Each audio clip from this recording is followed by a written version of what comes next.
Сәлеметсіздер ме? Бұл Айжбегі каналы. Айтат, бай мен кедейдің арасында секіріп өте алмайтын жарқабақ бар.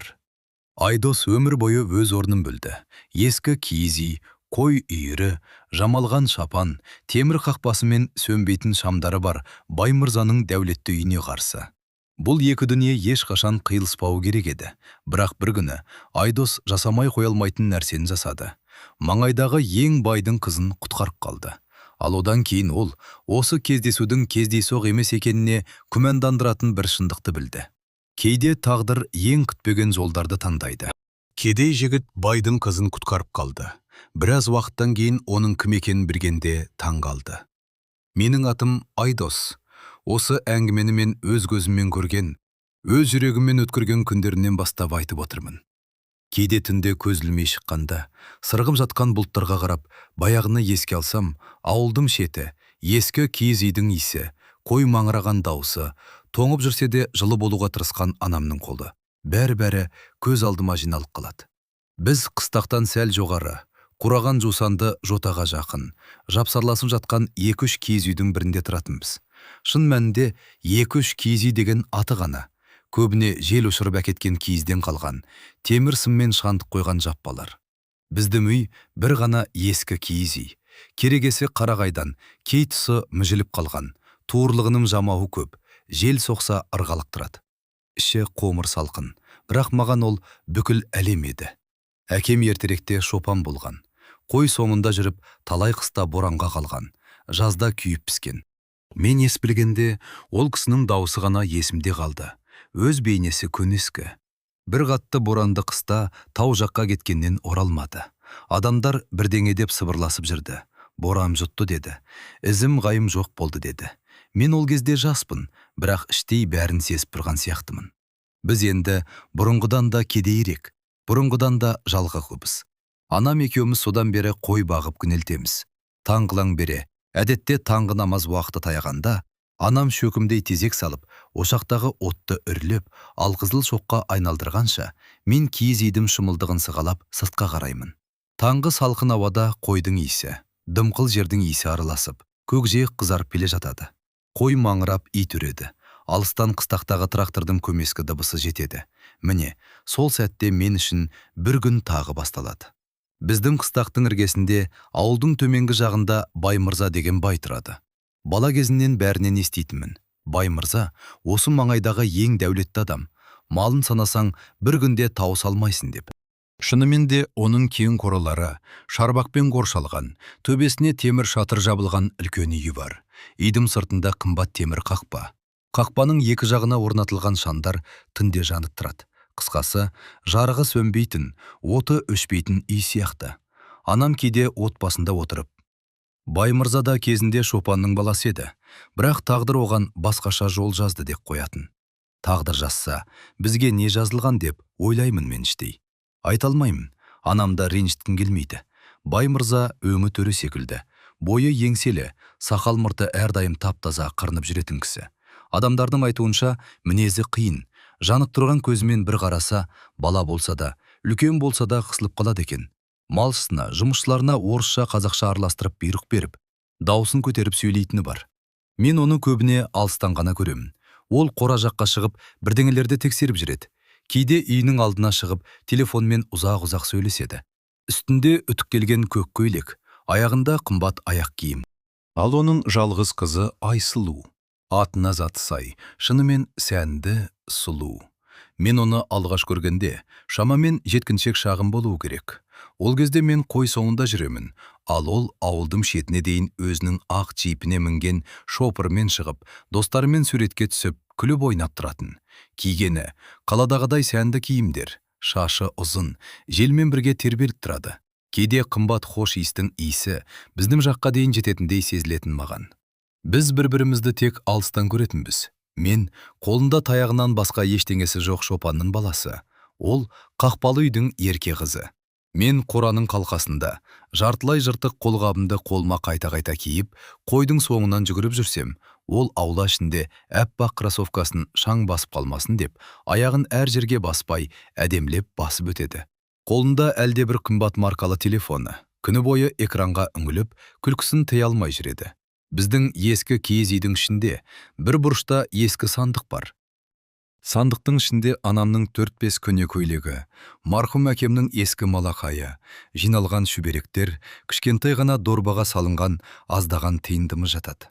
Анам ай сайын қой сатылғанда алған аз ғана ақшаны сол дорбаға салып, қажет кезде керек болып қалар деп, қойын қоншын қақыратып, сандық түбіне тығып қояды.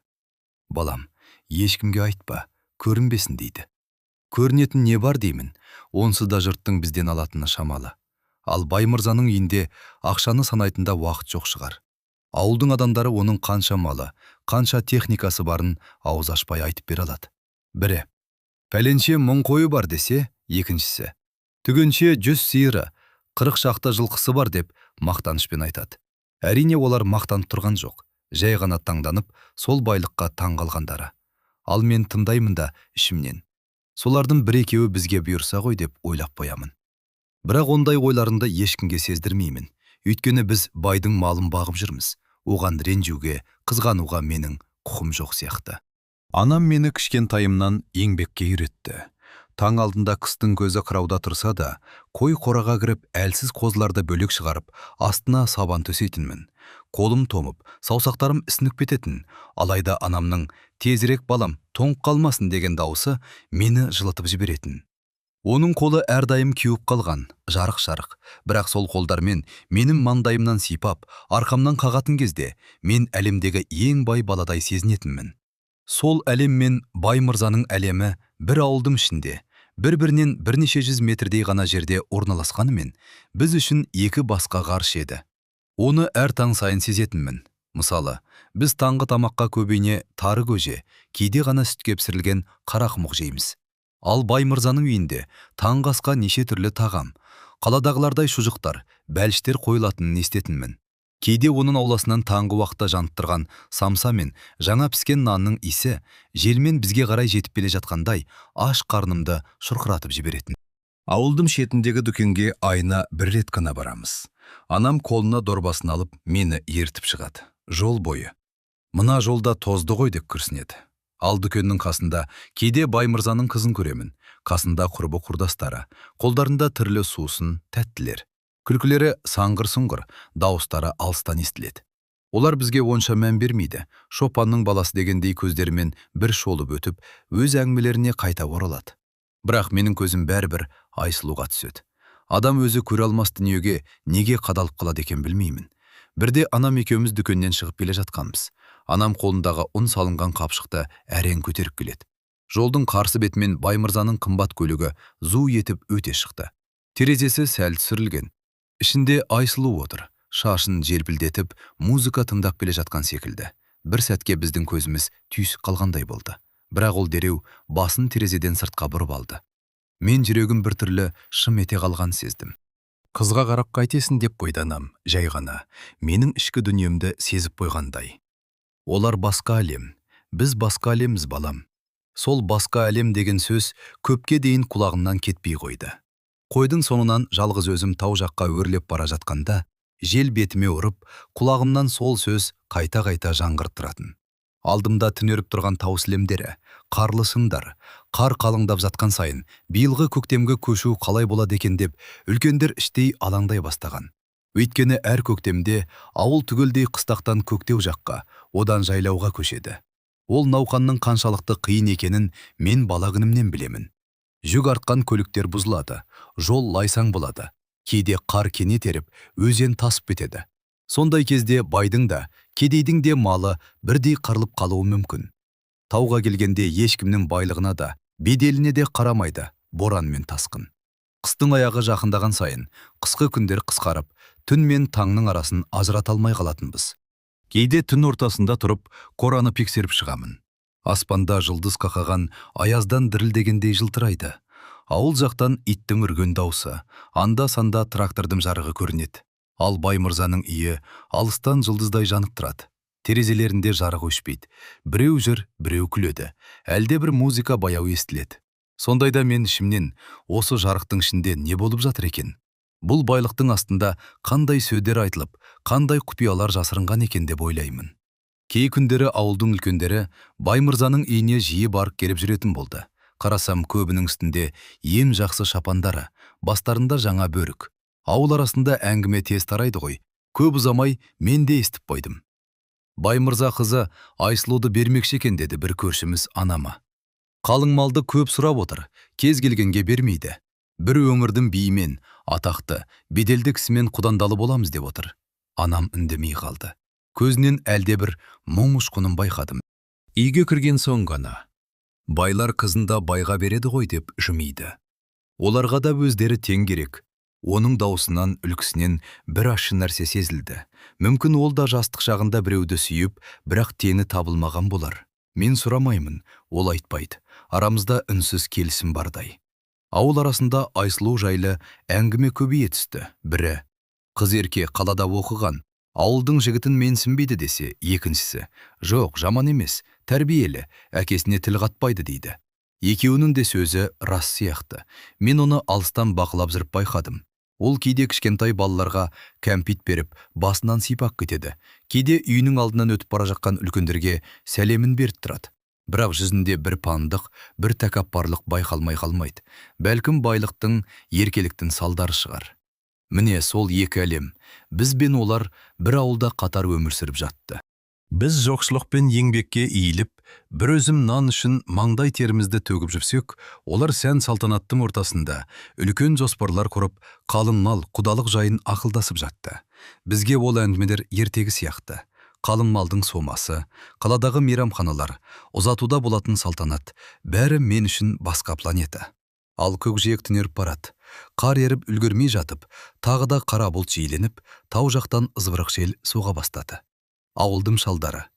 Биыл көктем қиын болады деп болжап, бас шайқайды. Көктемгі көшуде жақындап келе жатыр. Қатты жауын болса, өзен тасиды. Жол болмай қалады. Қой ешкі жүдеп, ашап қалу мүмкін. Бәріміздің ішімізде бір үрей, бір белгісіздік бар. Бірақ ешкім ашық айтпайды. Мен кейде кешкісін қораның тасалау жеріне барып, тауға қарай ұзақ қарап тұрам. Түн жамылып келеді. Тау етегіндегі қара көлеңке қоюланып барады. Сонда мен бір түрлі сезімге берілемін. Алда бір нәрсе болатындай. Менің де өмірім тек қой бағып, ескі киіз үйді өтпейтіндей, әлде қайда басқа жаққа бұрылатындай. Бірақ қалай, қашан білмеймін. Тек ішімде бір дауыс. Сабыр ет. Тағдыр бір күні есік қағады деп сыбырлайтындай. Ал Баймырзаның үйінде сол сәтте үлкен адамдар жиналып шәй ішіп, қыздың қалың малы алдағы құдалық жайын сөз етіп отырғанын мен кейін ғана білдім. Олар біз сияқты болашақты қараңғы көрмейді. Олар болашақты өздері жоспарлап жатқандай сенімді. Бірақ дәл сол сән салтанаттың ақ дастарқан мен жібек камзолдардың астында қандай құпиялар, қандай сатқындықтар жасырынғанын ол кезде ешкім білген жоқ. Мен де білмедім. Бірақ бәрі бір күні тауда басталып, менің кедей қарапайым өмірімді төңкеріп жіберетінін сол кезде ойлап та көрмеппін. Көктемгі көшуге дайындық бірнеше күн бұрын басталды. Таңнан тұрып қойды көші-қонға ыңғайлап, жүруге жарамайтын әлсіздерін бөліп, жүк артатын түйелерді сұрыптадық. Анам киіз үйдің ыдыс-аяғын шүберекке орап, сандықтың ішіндегі бар қараны реттеп жатты. Әр істен бір иіс шығады ғой. Ескі киіздің иісі, құрт кепкен қаптың ашқылтым иісі, жаңа қайнатылған сорпаның буы, бәрі араласып көктемнің өзіне тән бір балауса иісіндей сезіледі. Көш күні таңғылаң бере тұрып кеттік. Ауа райы бастапқыда жаман емес еді. Аспан бұлтты, бірақ аса қорқынышты емес сияқты. Тау жақ дымқыл тұман жамылып, көкшілденіп көрінеді. Шопандар қойды айдап, балашаға улап-шулап, әйелдер түйеге артылған жүктің жанында жүріп келеді. Бір қарағанда бәрі бұрынғы көшуге ұқсайды. Бірақ ішімде әлде бір мазасыздық бар. Шалдардың биыл көктем қиын болады деген сөзі құлағымнан кетпей қойды. Керуен ұзарып, біз таулы асуға таяғанда, ауа күрт өзгеріп шыға келді. Алдымен әлсіз жел тұрды. Сосын бір түрлі ұйытқып, таудың қуысынан ысқырып шыққандай үдей бастады. Ұзамай-ақ аспандағы бұлт қоюланып, күннің жүзі сұрғылт қабақтың артына жасырынды. Желдің әуелі салқыны, кейін ызғары сүйектен өтетіндей болды. Құдай сақтасын, мынасы жақсы емес деді, бір қария жанымнан өтіп бара жатып. Әлі түске жетпей жатып, боран басталды. Тау жақта көктемде басқа, төменде жаңбыр болса, мұнда қар аралас нөсер. Алдымен тамшы-тамшы болып бастаған жаңбыр бірден тасқындап кетті. Аспаннан ақ жаңбыр емес, мұздай ине жауғандай. Жел шатыр сияқты тігілген уақытша киіздерді жылып әкете жаздап. Түйелердің мойнын қайқыратындай күшпен ұйтқып соға бастады. Қар аралас жаңбыр көз аштырмай, бетке ұрып, қас кірпікті су қылып тастады. Қойлар бытырап маңырап бір-біріне соғысып, өріске емес, жел айдаған жаққа беттей берді. Жылқылар да үркіп, шеңбер жасап, айнала шапқылай бастады. Иесі ноқтада ұстап келе жатқан аттарда тынышсызданып, тықыршып, тұяғымен тасты тепкілеп кісінеп қояды. Бәрі бір сәтте ушығып кетті. Бай мырзаның жақын жуықтары түсірген үлкен әдемі киіз үйдің туырлығы желмен лыпып, ішіндегі жүктеңдері қисая бастады. Әйелдер жүгірісіп, шамырақтан ілінген ыдыс аяқты алып, балаларды бауырына басып, жан-жаққа ала қашты. Айқай шу, құлағыңды жапсаң да, желдің ұлыған даусымен малдың дүрсілі бәрібір естіледі. Мен сол сәтте қой жағында едім. Әуелде өз қойымды шашыратып алмайын деп жүгіріп жүргенмін. Бірақ боран күшейген сайын, қай малдың кімге тиесілі екенін ажырату қиындап кетті. Адамның өзі ықтырмалап, жел айдаған жаққа қарай кеткісі келеді. Аяқ астындағы жерде тайғақ, тастың үстіне жұқа қар түсіп, көк мұздай болып қатып қалған. Сосын, құлақ жетер жердің бәрін басып кеткен бір айқайды естідім. Әйелдің даусы. Жімішке, зәреңді ұшыратын, жан сұра шыққан. Ай! Боранның даусының арасынан соны анық ажыратып, денем шымете қалды. Үстінен ауыр киіз күпәйке киіп, басыма киген ескі тымақта сол дауысты тұншықтыра алмады. Біреу бір жақта құздың шетінде тұрғандай сезілді. Дауыстың қай жақтан шыққанын бірден аңдамадым. Тау арасындағы жаңғырық алдайды ғой. Біресе сол жақтан, біресе оң жақтан шыққандай. Бірақ бір сәтке жел бағытын, жаңғырықты ұмытып, ішкі түйсігіммен сезгендей болдым. Дабыл сол жақ беттегі биік шоннан күз жақтан келіп тұр. Кенет ат дүбірі естілді.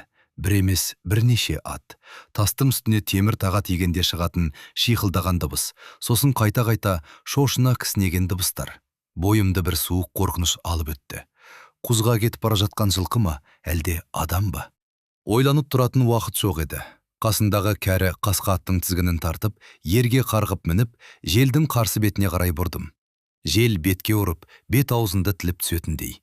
Көзіме түскен судан алдыдағыны дұрыс көрмеймін. Алайда жүрек дүрсілі, құлағымды бітеп кеткендей, боранның даусында басып кетіп жатыр. Тау жонына шығатын тар жол бар еді. Жазда қой айдағанда талай жүргенбіз. Бірақ қазір ол жол су, лай, қар болып араласып кеткен. Аттың тұяғы кейде тайып, өзімде ерден ауып кете жаздап, жүгенге жармаса кетемін. Бір бұрылыстан аса бергенде тұман қалыңдап кетті. Астында жер бар ма жоқ па, ажырата алмай қаласың. Аспан мен жер бір түске еніп, тек ақшыл сұр тұманның ішінде қалықтап келе жатқандайсың. Құлағына әлсін-әлсін, әлгі әйелдің үзіліп-үзіліп шыққан даусы жеткендей болады. Ақыры биік жоңға шыққандай болдым. Жел бұл жерде тіпті ұрып тұр.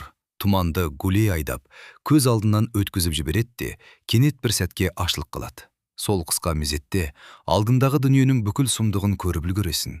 Тұман сейіле берген сәтте аз ғана қашықтықта құз жиегінде шошып қалған бір атпен оның үстіндегі қызды көрдім.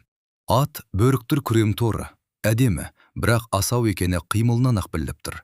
Ал қыздың үстінде қымбат камзол, басында жібек шәлі желмен желбіреп бетін жауып кеткен. Ат алға қарай бір-екі адым аттап жіберген сайын тас ұнтақталып, аяқ астынан төмеге түсіп жатыр. Құздың түбі көрінбейді, тек төменнен жойқын желдің ысқырығы ғана естіледі. Қыздың өзінен де көк қорыққаны ат сияқты. Ол ер тоқымнан жұлынып кетпейін деп, жалға жармасқан, денесі алға қарай еңкейіп кеткен. Бір сәтке жел бетін ашық жібергенде, оның кім екенін ажыратуға шамам келмеді. Көзім тек бір нәрсені ғана көрді.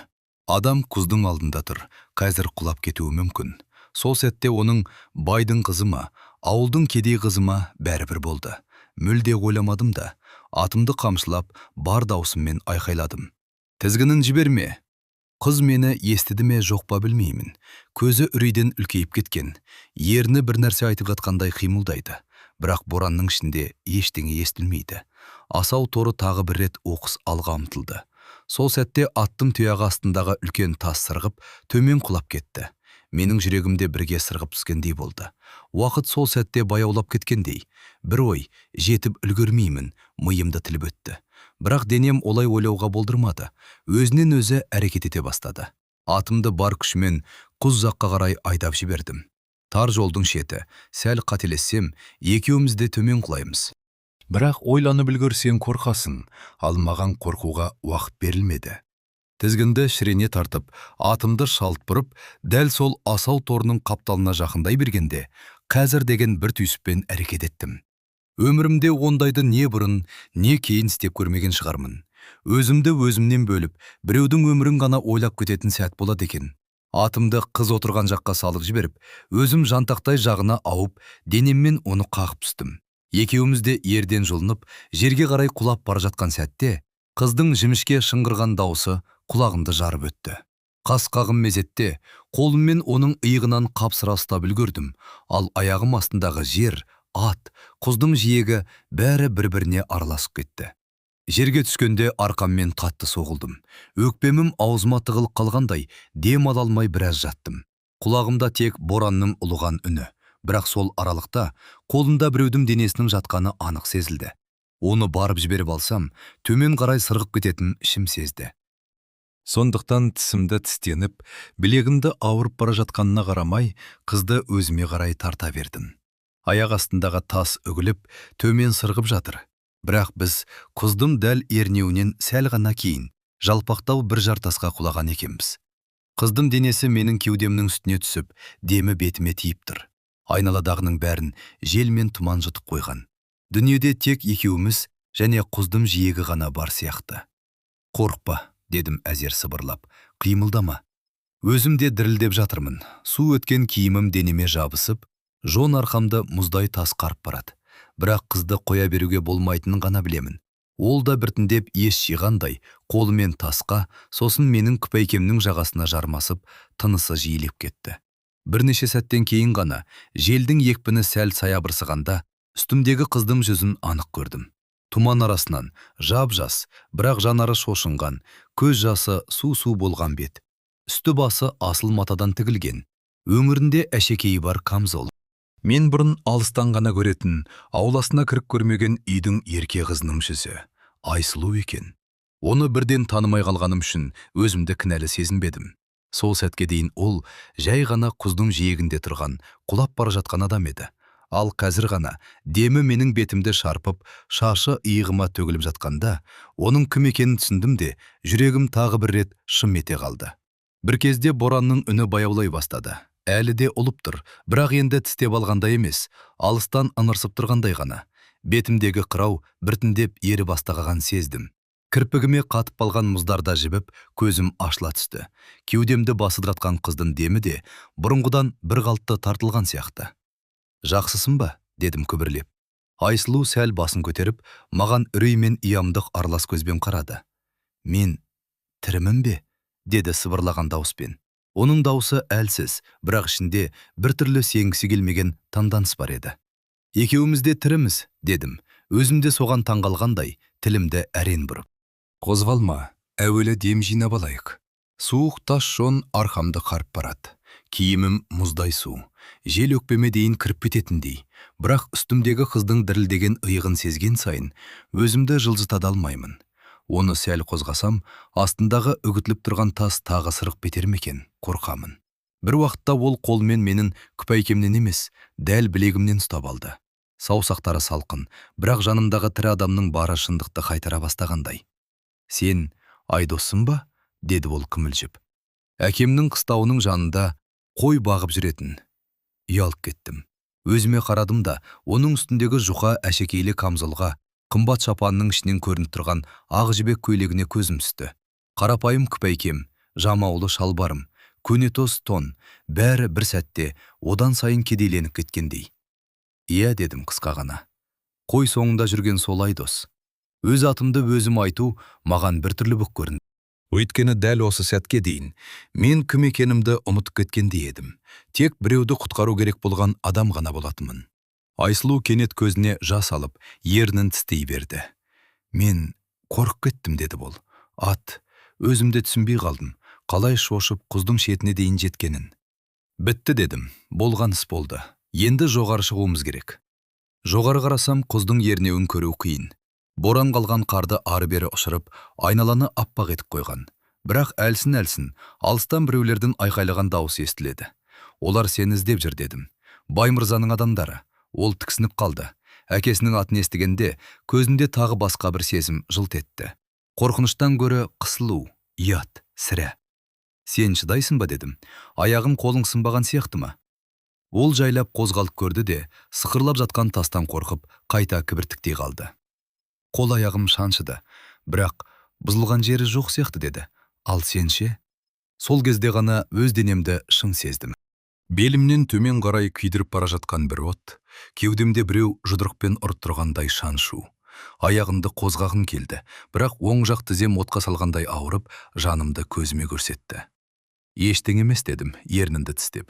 Құдайға шүкір тіріміз. Ол менің бетіме барлай қарап қалды. Сен де қорықтың ба деді кенет.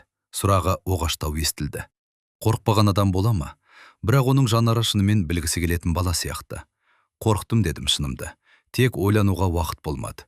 Осы сөзден кейін екеуміздің арамызда бір тылсым тыныштық орнады. Боранның ұлығаны алыстағандай, денемнің дірілдегенде басылып келе жатқандай. Қыздың бетіне қарасам, кірпігіндегі мұз еріп, астынан қою қара жанары жылтырайды.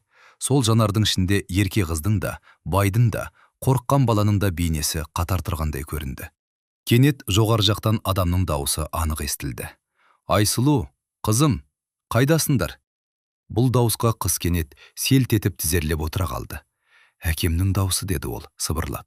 Мен де қарадым. Құздың жиегінде қарауытқан бірнеше көлеңке көрінді. Біреуі тізерлеп, еңкейіп, төмен қарай үңіліп тұр. Мына жақтамыз, деп айқайладым бар даусыммен. Осындамыз. Ауылдың жігіттерінің дауысы шулап қоя берді. Арқанның салдырлағаны, біреудің асығып жүгірген аяғының дүрсілі, иттің алыстан ұлығаны, бәрі бір сәтте анық естіліп, көңілім орныға бастады. Бірнеше минуттан кейін құздың жиегінен төмен қарай арқан салбырап түсті. Әуелі қызды тартыңдар дедім, жоғары шықсын. Айсұлу иығына арқан тағып жатып, маған қарап кідіріп қалды. Сен ше деді. Сенім жарақатың. Мен кейін шығам дедім. Сен алдымен бар. Ол тағы да бірдеңе айтқысы келгендей, ернін жыбырлатып, көзін тайдырып әкетті де, ақыры үнсіз ғана басын изеді. Арқан тартылғанда, ол жайлап жоғары көтеріле бастады. Қамзолының етегі желмен бірге желбіреп, шашының ұшы менің бетіме тағы да бір рет тиіп өтті. Тек осы жолы оның демі емес, үстіндегі жұпар иісін анық сездім. Қымбат әтір ме? Әлде үйіндегі гүлдердің иісі сіңіп қалған ба, білмеймін. Оны жоғары сүйреп алып кеткен соң, арқан тағы төмен түсті. Енді кезек маған келді. Білегіммен тасқа жармасып, әр жерім үйік қалған денемді қозғалтқан сайын ымырсығым келді. Бірақ айқайлауға арландым. Дос, шыда, деді жоғардан біреу. Тағы сәл ғана. Жоғарға шыққанда, қарға тіземнен батып кеттім. Аяқ астында бораннан қачатқан қар сықырлап жатыр. Алдымда Баймырзаның ұзын қара шапаны желбіреп, қасына жиналған жігіттер. Айсұлу әкесінің жанында бүрісіп тұр. Иығына қалың шапан жауып қойған. Баймырза маған бір сәт үнсіз қарап тұрды.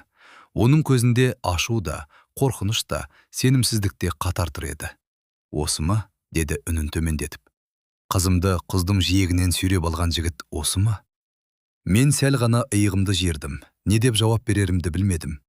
Айдос, деді бір шеттен танитын шопыр жігіт. Құрсақтағы қойымызды бағатын баланың өзі ғой. Баймырза жақындат келіп, мені басынан аяғыма дейін барлап шықты.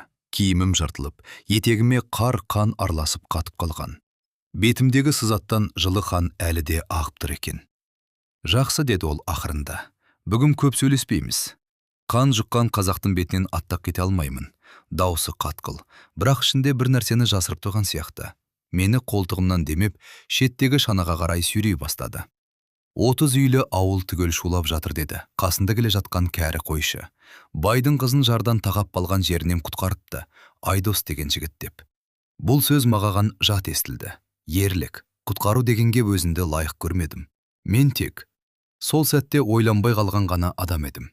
Ауылға жеткенде Баймырзаның ауласы бұрынғыдан да жылы көрінді. Үйдің сыртында қар үйіліп қалған. Есіктің алдындағы шамның жарығы қар ұшқындап тұрған ақшыл ауада дірілдеп тұр.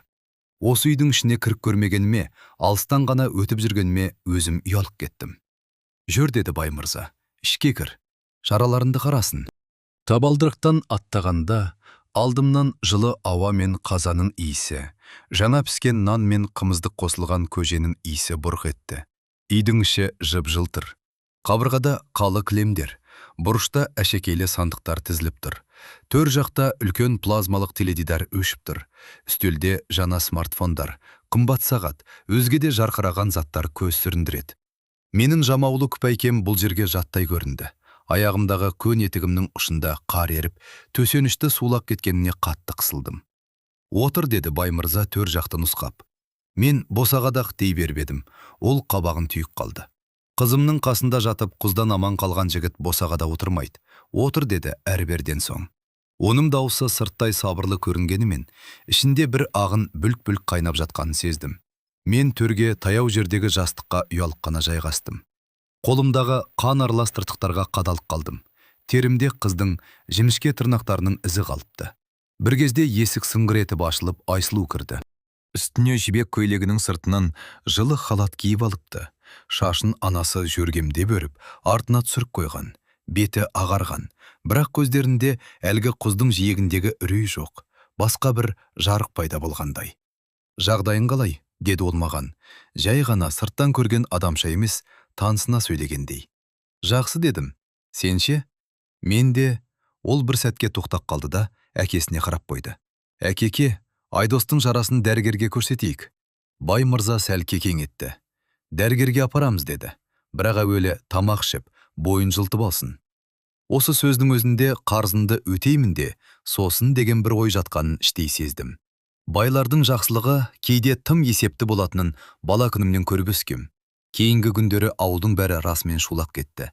Кім кездессе де арқамнан қағып, ер екенсің балам, қызды құтқарғаның елді құтқарғаным деп жатыр. Мен сол сөздерден қысыламын. Құдды біреудің ерлігін өзім еленіп алғандай. Бай мырза сырттай сабырлы, көзімше көп нәрсе айтпайды. Бірақ бір күні кешке өзі шақырды. Айдос, деді бол, қолына қымбат сағат хатын тағып жатып. Сенің еңбегіңді қарап отыра алмаймын. Ақшалай берейін десем, ауыл ертең гу-гу болып шығады. Сондықтан былай істейік. Осы қыс біткенше осында қал. Малға қарайсың, жылқыны бағады, бауысы бейтарап сияқты. Бірақ қыс біткенше дегенде ішім бір түрлі шымете қалды. Яғни көктем шыққан соң менің бұл үйге керегім болмайды. Қалай десен солай болсын, дедім. Мен үшін бәрібір, қай малдың соңында жүргенім. Жақсы, деді бол. Бүгіннен бастап сен менің малайым ғана емессің, қонағым сияқтысың. Бірақ тәртіп бәріне ортақ. Қонақ пен малайдың арасы жер мен көкте екенін білемін. Бірақ оның осы аралас сөздерді әдейі қолданғанын да сездім. Бірдеңені жасырып тұрғандай. Күндер өте берді. Таң атқанда қораға шығамын. Боранның тізесі қайтқан, бірақ ауа әлі суық. Ауылдың сыртындағы белестерден жылқы айдап келе жатқанда, алыстан байдың үйінің түтіні түк көтеріліп жатқанын көремін. Есік алдындағы ағаш орындықта көбіне Айсұлу отырады. Бір күні ол қора жаққа өзі келді. Қолында ыстық шай құйылған термос, оралған нан. Алып шықтым, деді жай ғана. Тоңып қалма. Мен қолымды сыртып термосты алғанша, оның назары қорадағы арық-торық бұзауларда, шөпке жармасқан қойларда. Сені, деп барып тілін тістеді. Сені елдің бәрі айтып жүр. Не дейді екен соншалық, дедім жымиып. Батыр дейді. Бұл заманның ері дейді. Ол сөздерін келемеждеп айтқандай, бірақ көзі шын сенгендей. Ал сен болсаң, тыныш қана қойдым соңында жүресің. Қойда тыныш жүр ғой, дедім. Әркім өз жолымен. Ол осы сөзіме біртүрлі риза болғандай жымиып қойды. Сосын кенет. Қорыққан кезде не ойладың, деп сұрады. Қай кезде? Мені құздан тартып алған кезде. Бір сәт үнсіз қалдым. Боранның үні, аттың кісінегені, қыздың айғайлаған даусы құлағыма қайта оралғандай болды. Ойлайтындай уақыт болған жоқ, дедім ақырында. Тек бірақ нәрсе кетті басымнан. Жетпей қалсам, өзімді ешқашан кешірмеймін деген. Айсұлудың жанары жұмсарып кетті. Мен бұған дейін, деді жай ғана. Адам өз өмірін ғана ойлайды деп жүрдім. Әкемде солай үйретті. Әркім өз қаңын жесін. Әлсізді аясаң, өзім әлсіз боласын дейді. Ол осы сөзді айтқанда, оның әкесінің байлығының астында қандай суық заң жатқаны сезіледі. Мен әлсіз емеспін, деді ол кенет қырсығып. Бірақ сол сәтте, құлап бара жатқанда, маған бәрібір болды. Байдың қызымын ба, жоқ па, тек жер жұтып жіберіп бітсе екен, дедім. Осы сөзді айтқанда, оның даусы шынын шығарды. Мен жусанның қышқыл иісі аңқыған қораның ішінде тұрып, оны тыңдап тұрдым да, кенет аңғардым. Бізді бөліп тұрған бай кедей деген жұқа ғана шілтер сияқты, жел тұрса желбетіп кететін. Адамның ішіндегі қорқынышқа, жалғыздыққа қарағанда ол түк емес екен. Кешкісін оты жағылған бөлмеде отырған кезде, Айсұлу кейде қасымызға келіп, үлкендер әңгіме айтқанда үнсіз тыңдап отырады. Бір күні менен, жыр білесің бе деп сұрады. Әжемнен естігенім бар, дедім. Қобыланды, алпамыс дегенді кішкентайымнан құлаққа қиып өскем. Айтып берші, деді ол, көздері жанып. Баймырзаның үйінде көбіне шетелдік фильмдер, әндер, түрлі жарқыраған дүниелер жүретін. Ал менің аузымнан шыққан көне жырлардың тілі бұл үйге бөтен еді. Бірақ Айсұлудың жанары сол қоңыр дауыстың соңынан еруге дайын тұрған баладай. Мен баяу ғана жырлай бастадым. Әжемнің иісі, ескі ошақтың қасында қайнаған қара шайнектің буы, түнде далада ұлыған қасқырдың даусы, жұлдызға толы аспан, бәрі жырдың ішінде қайта тіріліп келгендей. Айсұлу үнсіз тыңдап отырды. Кейде ғана, жер иық деген қайда өзі деп сұрайды. Адамның жүрегінде шығар дейін нәзілдеп, бірақ сөзімнің астында шыным жатады. Күндер өте келе біздің арамыздағы қашықтық қысқара бастады. Алғашында ол мені құтқарушым деп қана қабылдаса, кейін менің сөзге сарандығымды, көп мақтанбайтынымды, барым жоқ болса да, біреумен бөліскін келіп тұратынын байқай бастады. Сендерде неше қой бар, деп сұрады бір күні. 3-5-ақ, дедім, өзіміздің, әкемнің артында қалған. Сонда сен мына қыстауда жалғыз жүресің бе? Жалғыз емес, дедім, қасымда итім бар, аспанда жұлдыз бар, дала бар. Ол күлді. Сен бір түрлісің, деді. Әкемнің достарының бәрі ақша, бизнес, пайда туралы ғана сөйлейді. Сен болсаң аспанды, даланы айтасың. Оларға да аспан біреу, дедім. Кек жоғары қарауға уақыты жоқ шығар. Осы сөзімнен кейін үйдің төрінде ілулі тұрған қымбат люстраға, оның үстіндегі алтын түстес әшекейлерге көзім түсті. Жарығы жарқырап тұр, бірақ ол аспан емес, көзді шағылстырған жасанды жарық қана. Айсұлу кейде маған қарап ойланып қалады. Сол сәттерде мен оның байдың ерке қыз емес, құздың жиегінде дірілдеп тұрған кішкентай қыз екенін қайта көремін. Ал Баймырза болса, бәрін бақылап жүрген тәрізді. Кейде терезеден далаға қарап тұрып, бізге көз қиығын тастап өтеді. Оның жанарында рахмет те, күдік пе, әлде басқа бір есеп пе айыра алмаймын. Бірақ бір нәрсені анық сеземін. Бұл үйдің сән салтанатының астында бір үлкен сызат бар. Ол сызат әлде бір күні жарыққа шығады. Ал мен сол кезде қай жақта тұратынымды әлі білмеймін. Қыстың алғашқы қары жауа бастаған күн еді. Ауада әлсіз ғана қар иісі, темірдей суық бар. Таңнан бері үй іші жыбыр-жыбыр. Біреулер еден сүртіп, біреулер қазан көтеріп, біреулер ет асады. Мал қораның алдынан да жер жібімей жатып, сойылған малдың иісі келіп тұр. Бірдеңе болғалы жатқан сеземін, бірақ не екенін ешкім маған айтып әуре болмайды. Түске таман ауыл шетіне қарай қалың джиптердің гүрілдеген даусы жетті. Мына тыныш даланың төсіне бөтен бір гүл келіп қонғандай. Керезеден сығалап қарасам, қара жолмен жылтырап, бірі ақ, бірі қара, бірі қою көк түсті қалалық машиналар тізіліп келеді. Артынан шаң көтеріліп, қыстың бозғылт аспанмен араласып барады. Баймырзаның үйі, іші тысы у-шуға толып кетті. Әйелдер «Құдалар келді, құдалар» деп жүгіріп жүр. Қазақтың кішкентай ауылы үшін құда деген сөздің өзінде бір айқай бар ғой, әсіресе дәулетті құда болса. Қызметші жігіттер аулада жүрген біз сияқты жалшыларды тездетіп, шетке ысырып, малды алыс қора жаққа айдап әкетті. Мыналарға жолыңдар, машина тоқтайтын жер бос болсын дейді. Мен де қолымнан келгенше көмектесіп жүрмін, бірақ ішімде бір түсініксіз толқу бар. Есік алдынан жылтырап түскен адамдардың көлеңкесін көрген сайын, өз-өзімнен тік тұрып қалам. Құдалар түскенде, бір үйдің ауласына емес, сахнаға шыққандай әсер қалдырды. Ер адамдардың иығында қымбат пальто, мойнында жүн шарф, аяқтарында жалтырап тұрған бәтеңке. Әйелдері қалың ішіктерін желбегей жаққан, бастарында сәнді орамал емес, қала иісін алып келген қымбат бас киімдер. Киімдерінің үні де бөлек, сықырлап, сынып кеткендей. Мен қора жақтан қарап тұрдым. Көзім Айсұлуды іздеді. Кенет ол үйдің босағасынан шықты да, басын сәл иіп, құдаларға амандасты. Бүгін мүлде басқа Айсылу еді. Үстінде ақ кофта, ұзын етекті қою көк көйлек, белінде жімішке белдік, құлағында көзге ұрып тұратын нәзік сырға. Шашын төмен жинап, мойнын ашып қойған, жалаңаш мойны аппақ, тіпті суық күнде де жылтырақ көрінеді. Құдалардың ішінен ең ірісі, кең қарынды, қалың қасты бір кісі алға шықты. Кейін білдім, бұл Бекқұл би екен. Даусы гүрілдеп, бүкіл аулаға жайылды. Бай мырза, құтты болсын, деді ол. Бүгін құда түсіп, ертең құдандалы ел болмақпыз, Алла қаласа. Құда түсіп деген сөзді естігенде, кеудеме біреу мұздай тас салып жібергендей болды. Әлде біреу сырттан келіп, сенің үйінді, тағдырынды күліп тұрып шешіп жатқан сияқты. Менің ішімде, дәл осы аулада, дәл осы қардың үстінде бір нәрсе сынып кетті. Бай мырза күліп тұр, көзі жанып, әр қимылынан мақтаныш сезіледі. Қош келдіңіздер, құдалар, деді ол. Ақ жолмен келдіңіздер, төрге шығыңыздар. Олар үйге беттегенде жолдарын ашып тұра қалдым. Киімдерінен бір түрлі қала иісі, парфюм иісі, жаңа машина салондарының жылы кеңселердің иісі мүңкіп тұр. Біздің жусан, кепкен тезек, қар иісі араласып, бір түрлі ауыр боп кетті. Үйдің ішінен күліс, дабыр, табақ сылдырлаған дауыстар шығып жатты. Мен болса қораның көлеңкесінде тұрып, Айсылудың жүзін ғана аңдимын.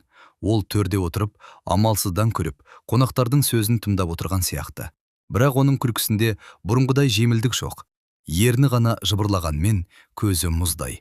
Көп ұзамай әлдебіреулермен жаққа да назар аударды. Құдалармен бірге келген орта жастағы бір әйелмен тұрған жаққа көз қиығын тастап қойды да, даусын сәл бәсеңдетіп, «Әне, анау кім?» деді. Оның сұрағын байқап қалған бір қызметші әйел, «Ол Айдос, малды қарайтын бала ғой», деді асығыс. Әйелдің ерні жымқырыла керіліп, «Мынандай бай үйге малшыны да кіргізіп қойған ба? Төрге бірдеңе жетпей тұрғандай», деп, сөзін аяғына дейін айтпай, қысқа жымиды. Оның жанында отырған Бекқұлдың өзі сәл қымырлана. «Бай мырза, құда, сенде бәрі жақсы, салтанатта жарасып тұр. Тек мына малшыны үйдің ішінде қыздың маңында ұстап елге сөз қылма. Бай мырза малшысын төрге шығарыпты десе, беделгесін ғой», деді. Бұл сөзді мен алыстан да анық естідім. Құлағымның ішіне дейін ысып кеткендей. Жерге кіріп кеткім келді. Жана жауған қардың астына жатып алып, ешкім көрмесе екен дедім. Бірақ аяқтарым қаққан қазықтай, тұрған жерімнен қозғала алмадым. Бай мырзаның жүзі сол сәтте сәл көлеңкеленіп кетті. Ол жан жағына жалтақтап, құдалардың көңілін аулағысы келгендей. Не істейміз енді? Алда малшысыз болмайды ғой», деді жай ғана. «Бұл бала біздің бір аза күйімізде көмектескен», дегендей болып еді. Бекқұл қолын жайлап көтеріп, «Көмектессе жарайды. Бірақ байдың үйі мен кедейдің орны бөлек қой, құда. Әсіресе қыздың маңында. Қыз сенің абыройым. Абырой жүрген жерде кез келгеннің көлеңкесі түспесін», деді. Осы кезде мен көзім қиығымен Айсылуды көріп қалдым. Ол үнсіз отыр, бірақ саусақтары тізесінің үстінде дірілдеп тұрғанын байқадым. Басын сәл төмен салып, ештеңе естімегендей түр танытқанымен, әкесіне ұрланған бір қарасын жасырмай үлгермеді. Кешкісін байдың ауласында от шытырлап, қазандарда ет пықсып, қонақтар мәз-мейрам болып жатқанда, мені бай мырза жеке шақырып алды. Қараңғы түсіп үлгерген, аспанда жұлдыздар сығалап тұр. Аулада құдалардың машиналары тізіліп, фарлары әлсін-әлсін жанып сөніп, көлеңкелерді жылқып өткендей. Бай мырза мені қораның тасасына, адамдардың көзінен таса жерге алып барды. Дауысы бұйрықты, бірақ ішінде әлде бір өкініш бар сияқты. «Айдос», деді ол, сырт айналып тұрып. «Ана құдалардың сөзін өз құлағыммен естіген шығарсың. Мен басымды изек қана қойдым. Тамақтан сөз шықпай тұр. Сен маған, менің шаңырағыма бір үлкен жақсылық жасадым», деді ол сәл кідіріп. «Қызымды аман алып қалдым. Оны мойындаймын. Сол үшін рахмет. Бірақ деген жерден бастап жүрегім зу ете қалды. Құдалардың келгенін көргеннен бері ішімде дайындалып тұрған үкімнің дәл осы сәт екенін сездім. «Бірақ ел не дейді?» деді бай мырза. «Бай мырзаның қызын құтқарған малшысы бар екен, сонымен араласып отыр десе. Біраз күннен соң қызымды қаладағы белгілі бидің Бекқұлдың ұлына ұзатқалы отырмыз. Барлығы бекіді. Қалың мал, той, бәрі сөз болды. Құдалар да тегін адамдар емес. Олардың әрбір сыны мен үшін заң. Мен үнсіз тұрмын, басыма бірақ ой келіп өтті. Қыз әкенің аманаты. Оны менде қалатындай, менің қалауыма бірдеңе байланысты болғандай, қиялдаған күнімнің бәрі кенеттен ят болып көрінді. Сен жаман бала емессің, деді ол. Сол үшін бар дегенім малыс бар. Азын аулақ киім кешегі бар. Соны алып ауылдан кет.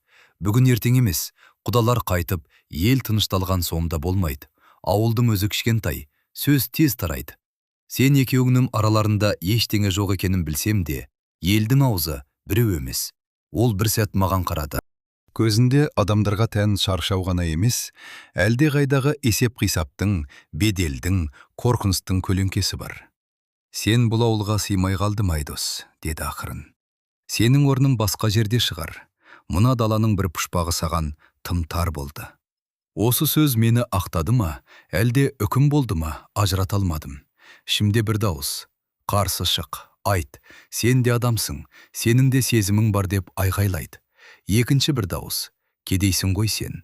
Байдың қызымен қатар жүремін деу, боранда жалаң аяқ қаламен жарсамын деумен бірдей дейді. Түсіндім аға деп, әрең дегенде дауыстап жібердім. Өз аузымнан шыққан аға деген сөздің өзі ара қашықтықты бекітіп тастағандай.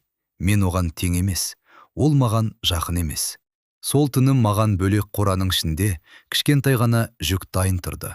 2-3 қапшық, ішінде киім кешек, әлде бірін өзім танымаймын да.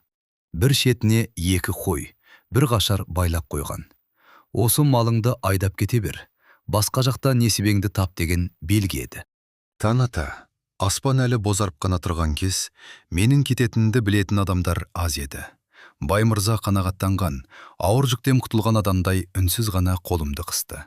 Көзінде шын алғыс та бар. Сонымен бірге мені көзінен бұлдыратып жібергісі келетін, алыстатқысы келетін сұрқай тілек те бар. Айсұлуды көре алмаймын-ау деп ойлап тұрғанымда, үйдің босағасынан оның сұлбасы көрінді. Жүзіне қарауға жүрегім дауаламады. Тек аяғының баяу басылған дыбысын, етегінің сыбдырын ғана естідім.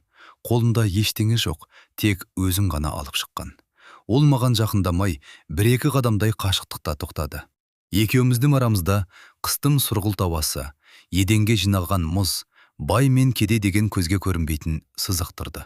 Көзімді көтеріп қарағанда, оның жанарының тұнығында жас тірілдеп тұрғанын көрдім. Бірақ ол, сол жасты ерінмен қысып ұстап тұрғандай, бірдеңе айтқысы келді, бірақ кілі байланып қалғандай. Мен де сөйлеуге батпадым.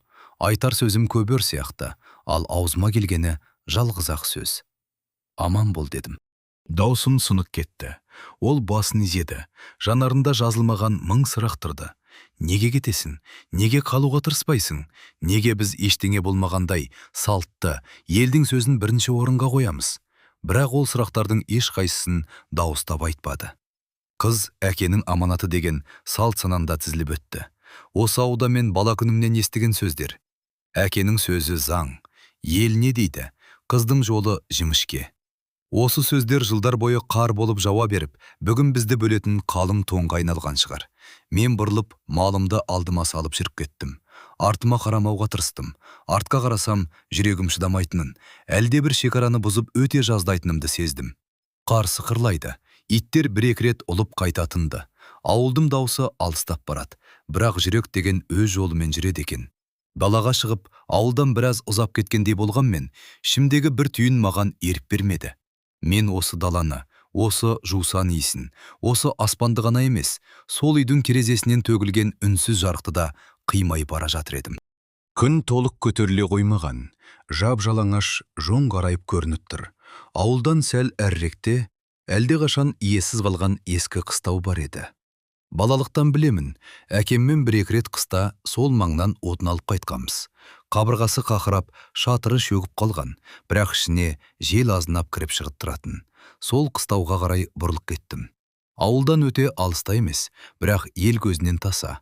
Малымды қыстаудың жел жақ қабырғасына байлап ішіне кірдім. Тауық қораның иісі, ескі шымның, шіріген ағаштың, көптен жауып қалған тозаңның иісі мұрнымды қытықтады. Бірақ осы иіс маған әлде бір жылы естелікті де әкелді. Әкемнің даусы, шешемнің күлкісі, өшіп кеткен бір өмірдің көлеңкесі. Осылайша мен ауылдан кеткенде, кетпегенде күйде ескі қыстауда қалып қойдым. Байдың үйінен алыстап, бірақ Айсұлудың есімнен ұзап кете алмай, арадағы осы бір бос кеңістікте ілініп тұрғандаймын. Екеуміздің тағдырымызға жақындап келе жатқан үлкен құпияны, үлкен өзгерісті мен ол кезде сезбедім де. Тек жүрегімде әлдебір белгісіз күнге дейін, осында, жалаңаш шонда жасырынып жата тұруым керегін ғана ұқтым. Қалыңдық көші, аттанар күннің алды еді, көктемнің комыр салқыны. Бірақ көкжиек шымқай сұрланып, тау жақтан бір түрлі ауыр бұлт ығысып келе жатты. Ауыл үстіне төмен иіліп, төне түсіп, төбемізді басып қалатындай. Баяғыдан бері даланың мың түрін көріп өскен, менің өзімнің де ішім бір түрлі шым етіп, мазам қашты. Баймырзаның ауласы бүгін айрықша у-шу. Әйелдер қазан басында, үйшілер киіз үйдің бауларын тартып, қазықтарын тексеріп жүр. Қыз көшісі деген аты бар. Қыздың жасауы, сандықтар, текемет, сырмақ, бәрі жиналып, арба жегін әзір. Әркім өз жұмысын істеп жатыр, бірақ бәрінің көзінен бір сұрақ оқылады. Қалай болады екен? Баймырзаның үйінен шығып бара жатқан қызды көру де, шығарып салу да ауыл үшін бір салтанат қой. Мен әлі де сол ескі қыстауда жүрмін. Ауылдың шеті, менің тұрған жерімнен қол созымдай ғана, дауысын жел әкеп жеткізіп тұрады. Қазанның қақпағы сылдыр етіп жабылғанда да, біреу дауыстап атын шақырғанда да, әр дыбыс осы жалаңаш шонмен домалап, қыстаудың жарық терезесінен ішке кіргендей. Бәрін ішімнен санап тұрғандаймын. Сол күні түс ауа жақындап келген, бұл ауылдың төбесіне әбден үйіріліп алды. Аспан қарауытып, жап-жарық күн бір сәтте сүреңсіз кешкі уақытқа айналды. Қар аралас жаңбыр тамшылап, жусанның иісі сулы топырақпен араласып, мұрнымды ашытты. Ауыл жақтан ереуіл шу бір сәт тынды да қайта жанданды. Әйелдер, мынау не сұмдық, қалыңдық көшінің күні ғой деп күбірлесіп жатқаны құлағыма жетті. Сол уақыт шамасында аулаға бір аттының кіргенін естігендей болдым. Ауылдың иті бұрын соңды үре қоймайтын, бөтен иісі бар адам келгенде ғана арылдап ұлып кететін. Қазір де сондай ұлыған үн шықты. Бірде басылып, бірде қайта өдейді. Қызық, іштей тыным таппай, қыстаудың есігінен сығалап ауыл жаққа қарадым. Баймырзаның ақ шаңқан үйінің алдына қара жорға мінген бір қарияның тоқтағанын көрдім. Үстінде шаң басқан шапан, иығына жамылған ескі шекпен, басында күңгірт тебетей, қолында шағын ғана ескі былғары қалташа, беліне тақау ілінген. Аттан түскенде кәрінің жеңіл қимылына қайран қалдым. Жасы үлкен болса да, қадамын нақ. Ешкімге ұқсамайтын бір салмақ бар бойында. Ауылдың адамында емес, талай жер кезген жолаушының, әлде бір сопының келбеті. Басқаларға беріліп қойған дүние деген жүк мұның мойнынан әлде қашан түсіп қалғандай. Жүзіне қарап тұрып, кеудемде бір таныстық сезім жылт етті. Бірақ қайдан көрдім? Кімге ұқсайды? Ұқпай қойдым. Баймырзаның үйінен жігіттер жүгіре шығып, атты жетегіне алды. Біреуі жолаушының қолынан былғары қалташасын алмақ болды. Бірақ ол жеңіл ғана басын шайқап, қалташаны өзі құшақтап үйге беттеді. Қонақ па екен, әлде қандай молдама деген ой келді. Ауылда ертең Айсұлудың қалыңдық көші жөнелет деп, жұрт бүгін кешке жиналуы тиіс еді. Шақырылған туыс туған, ағайынның көбі түс ауа жетіп, саба-саба әңгіме айтып отырған болар деп шамаладым. Көптің ортасына мынадай бір белгісіз жолаушының келуі де, мына қара бұлттың қалымдауы да ішімде әлде бір көңілсіз тағдырдың иісін сездірді. Бір кезде самал желмен бірге әлсіз ғана дауыс жетті. Бәйбіше, туысты түгел шақыртыңыз. Баймырзаның өзі де келсін. Айтар сөзім бар, деді әлгі қария.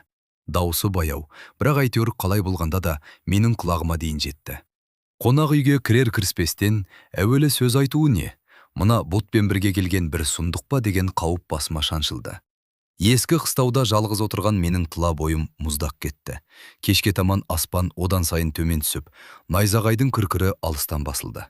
Желдің бағыты ауысып, ауылдан шыққан әр дыбысты қалт жібермей жеткізіп тұрды.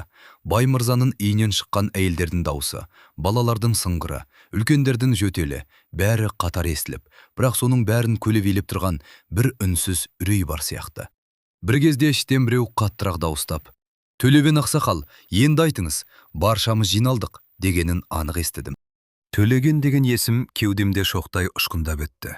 Әкем жас күнімде бір Төлеген деген серігін айтып отыратын. Соғыста емес, бірақ бір алыс жорықта бірге болғанын, кейіннен сопылық жолға түсіп кеткенін сөз арасында қозғайтын. Сол кісі ме екен? Үйдің ішінен ауыр тыныстар, көшкен орындықтардың сықыры, әйелдердің «осында отырыңыз» деген қимыл дыбыстары жетті. Сосын бәрі бір сәт тым-тырыс болды. Тіпті ит те үрмей қалды. Нағыз дауыл алдындағы тымық сәттей. Тек сырттағы бұтақтар баяу ғана сыпырлайды. Сол тымықтыды жарып, қарияның дауысы естілді.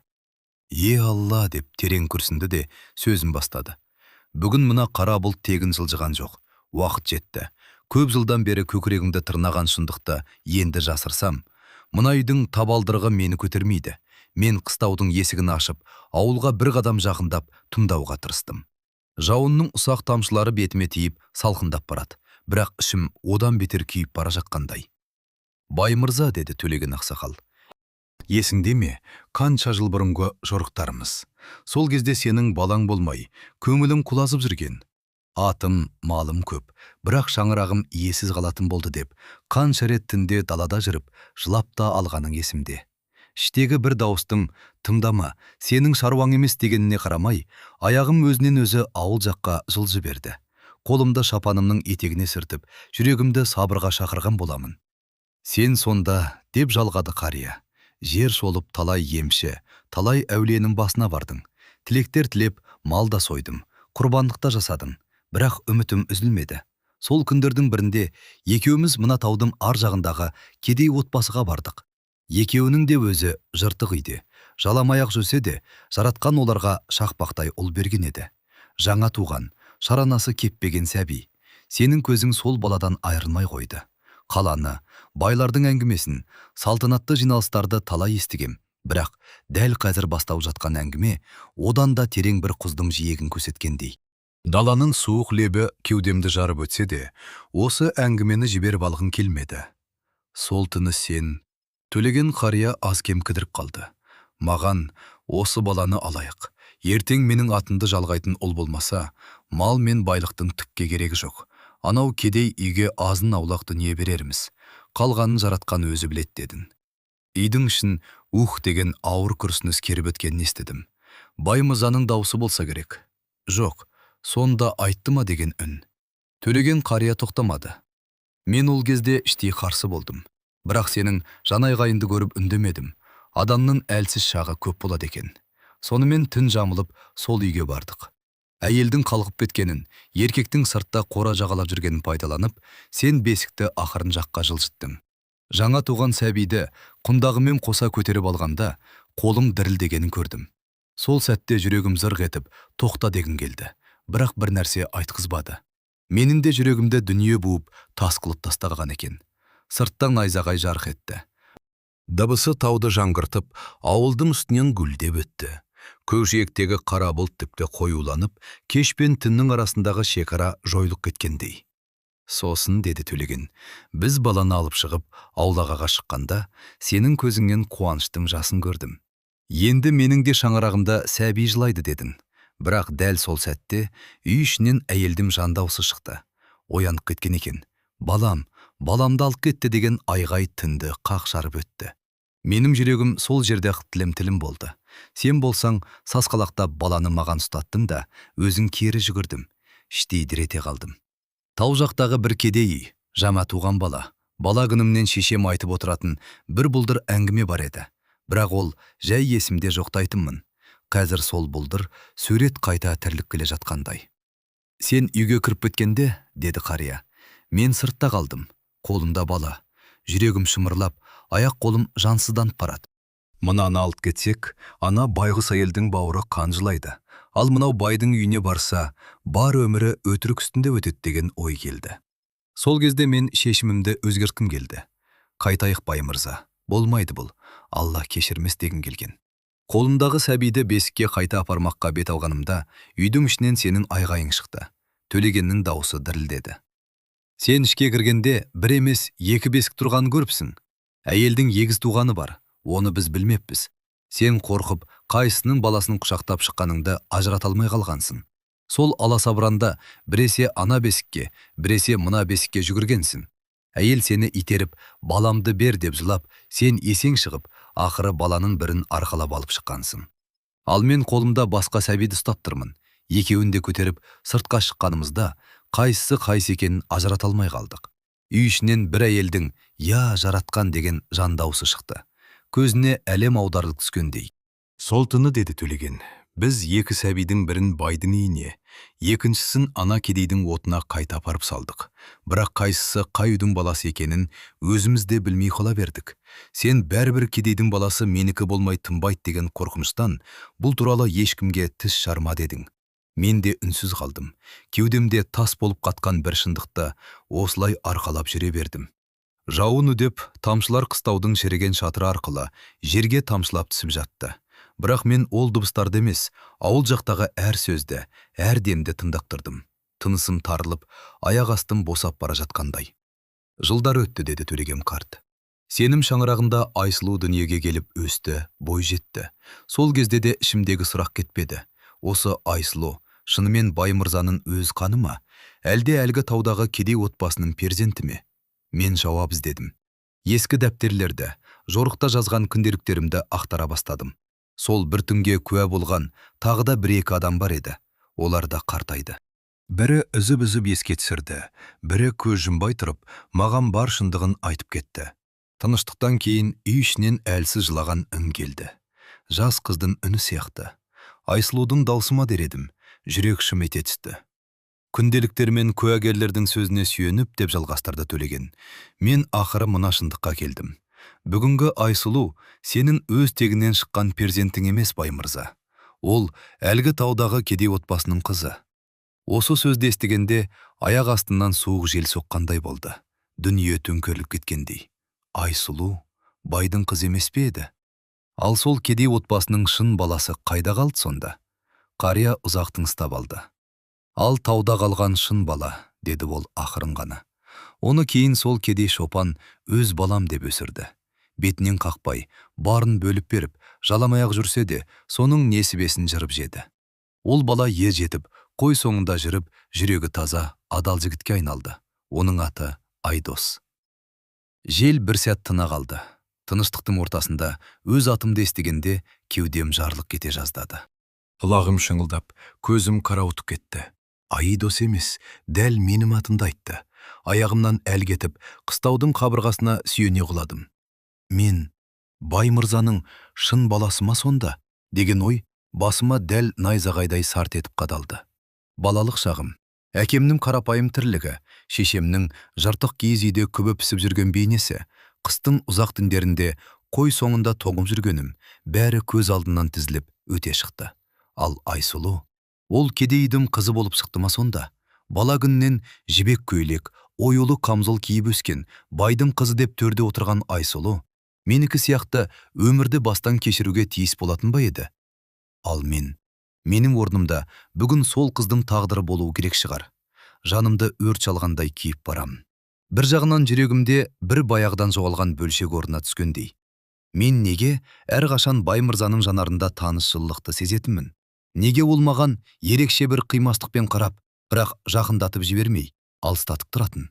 Енді соның бәрі мағынасына ие бола бастады. Үй ішінен бірінен соң бірі көтерілген дауыстар жетті. Біреу, «Мынауыңыз жала», деп айғайлады. Ол Баймырзаның бір туысы болса керек. Қыздың абыройына күйе жағатын сөзді қайдан тауып отырсыз? Төлегеннің даусы берік шықты. Мен ешкімнің абыройын төккеле кіргенім жоқ. Керісінше, қанша жылдан бергі жалғанның үстіне жиналған кірді жуып кетейін деп келдім. Айсұлудың жазығы жоқ. Ол қандай үйде туса да рухы таза, бірақ шындықты білуге оның да, мына жігіттің де хақысы бар. Мына жігіт дегені мен екенімді жүрегіммен сездім. Өкпеме ауа сыймай, бір орнында тұра алмай, ауылға қарай сүйретіле адымдадым. Қолыма ұстап алған шапанымның етегі батпаққа шыланып, аяқ киімім сазға кіріп барады, бірақ мен оны сезер емеспін. «Айдос», деді тағы да қария. «Сол бір түннен бастап мен сені сырттай бақылап келемін. Әкең де шешең де адал жандар. Сенің ешқандай кінәң жоқ, бірақ уақыты келгенде бәрін білерсің деп, осы күнді күтіп жүрдім. Қазіргі таңда менде сол түнде жазылған бір дәптер бар. Онда біз барған үйдің аты жөні, түннің күні, айы бәрі жазулы. Мына қалташаның ішінде соның бәрі тұр. Дәл осы сәтте найзағай гүрс етіп, бір сәтке айналаны аппақ қылып жарқ еткізді. Мен Баймырзаның үйінің есігіне таяқ қалған едім. Терезеден түскен жарықта адамдардың көлеңкесі көрінді. Әйелдер бір бұрышта, еркектер ортада. Төлеген қария төр жаққа тақап отыр. Баймырза басын қос қолмен ұстап, көзімен еденді шұқып отыр екен. Төлеген қалташаны жайлап ашты. Міне деді ол, бұл менің күнделігім. Осы жерде сенің өз қолыңмен жазған сөзің де бар, Баймырза. Бүгін түнде ағаттыр жасадық. Егер бір күнәдан ең көп қорқатын болсам, сол мына түнде істеген ісім деген жазуыңды өзімде танырсың.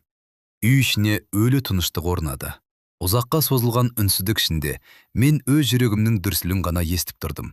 Қолым есікке созылып барып, қайта тартылды. Кірейін бе жоқ па? Шындық есіктің ар жағында, мен есіктің бергі жағында тоғығандаймын. Енді, деді Төлеген, мен бұл шындықты өзімен бірге көрге ала кеткім келмеді. Ертең қалымдық көш аттанады. Айсұлу басқа үйдің келіні болып кетсе, бұл жалғанның іргесі одан әрі сөгілер еді. Сенің шын ұлың Баймырза, осы ауылда, сенің көзімнің алдында жүр. Оның аты Айдос. Қой соңында, таудың қуысында жүріп, сенің шаңырағыңа әлде қашан лайық жігіт болып ер жетті. Бұл сөзді естігенде аяқ астынан бүкіл әлем тоқтап қалғандай болды. Мені осы күнге дейін кедейдің баласы деп келген жұрттың көзқарасы енді мүлде басқа арнаға бұрылатынын сездім. Бірақ соның бәрінен бұрын көңілімде бірақ жанның бейнесі тұрып алды. Айсұлу. Ол осы үйдің емес, мен сияқты кедейдің қызы болып шығуы. Өмірдің қандай әділетсіз ойыны бұл. Ал Айсұлу, деді қария ақырын. Менің түсінуімше, сол кезде бесіктер ауысқанда, сенің шаңырағына көшіп келген сәбидің өзі. Оны мен зорықтан кейін талай рет көрдім. Жүзі отты, көзі мөлдір. Бірақ байлықтың ішінде өскен балаға тән тәкаппарлық жоқ. Жүрегі жұмсақ. Бұл да тегін емес. Терезенің ар жағынан Айсұлудың жыламсырап шыққан даусын таныдым. Ата, сіз не айтып отырсыз? Мен кіммін сонда? Әкем деген сөздері үзіліп жетті. Даусының дірілі өз кеудемнің дірілімен үндесіп тұр. Баймырзаның қарлығып шыққан даусы естілді. Төлеген, неге дәл қазір, неге осы күнге дейін үндемедің? Менің де жүрегім тас емес қой. Мен осы қызды туған қызымдай жақсы көрдім. Ол менің қызым емес пе енді? Әкелік мейірім басқа, қан басқа, деді қария мұңмен. Сен оны қалай жақсы көрсең де, қанындағы шындық өзгермейді. Бірақ бұл Айсұлуды азайтып тұрған жоқ. Қайта оны жоғары көтеріп тұр.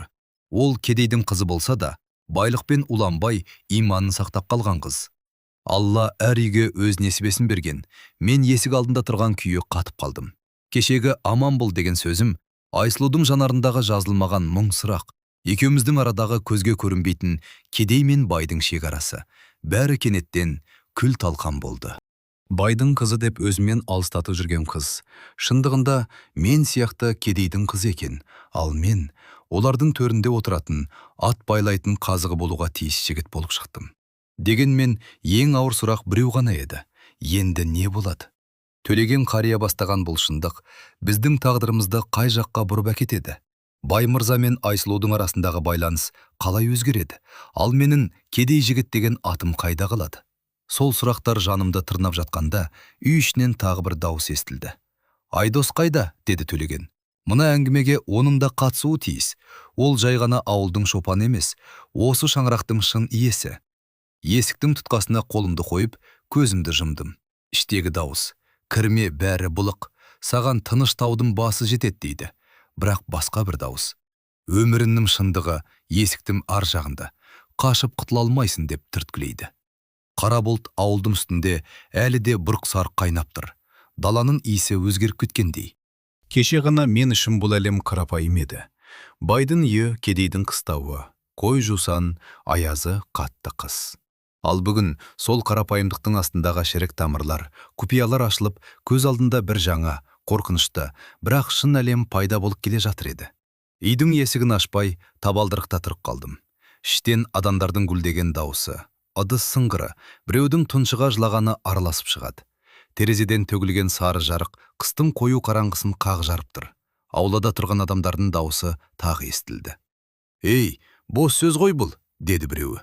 «Шопанның баласын байдың мұрагері қылып, сорақы қылмаңдаршы».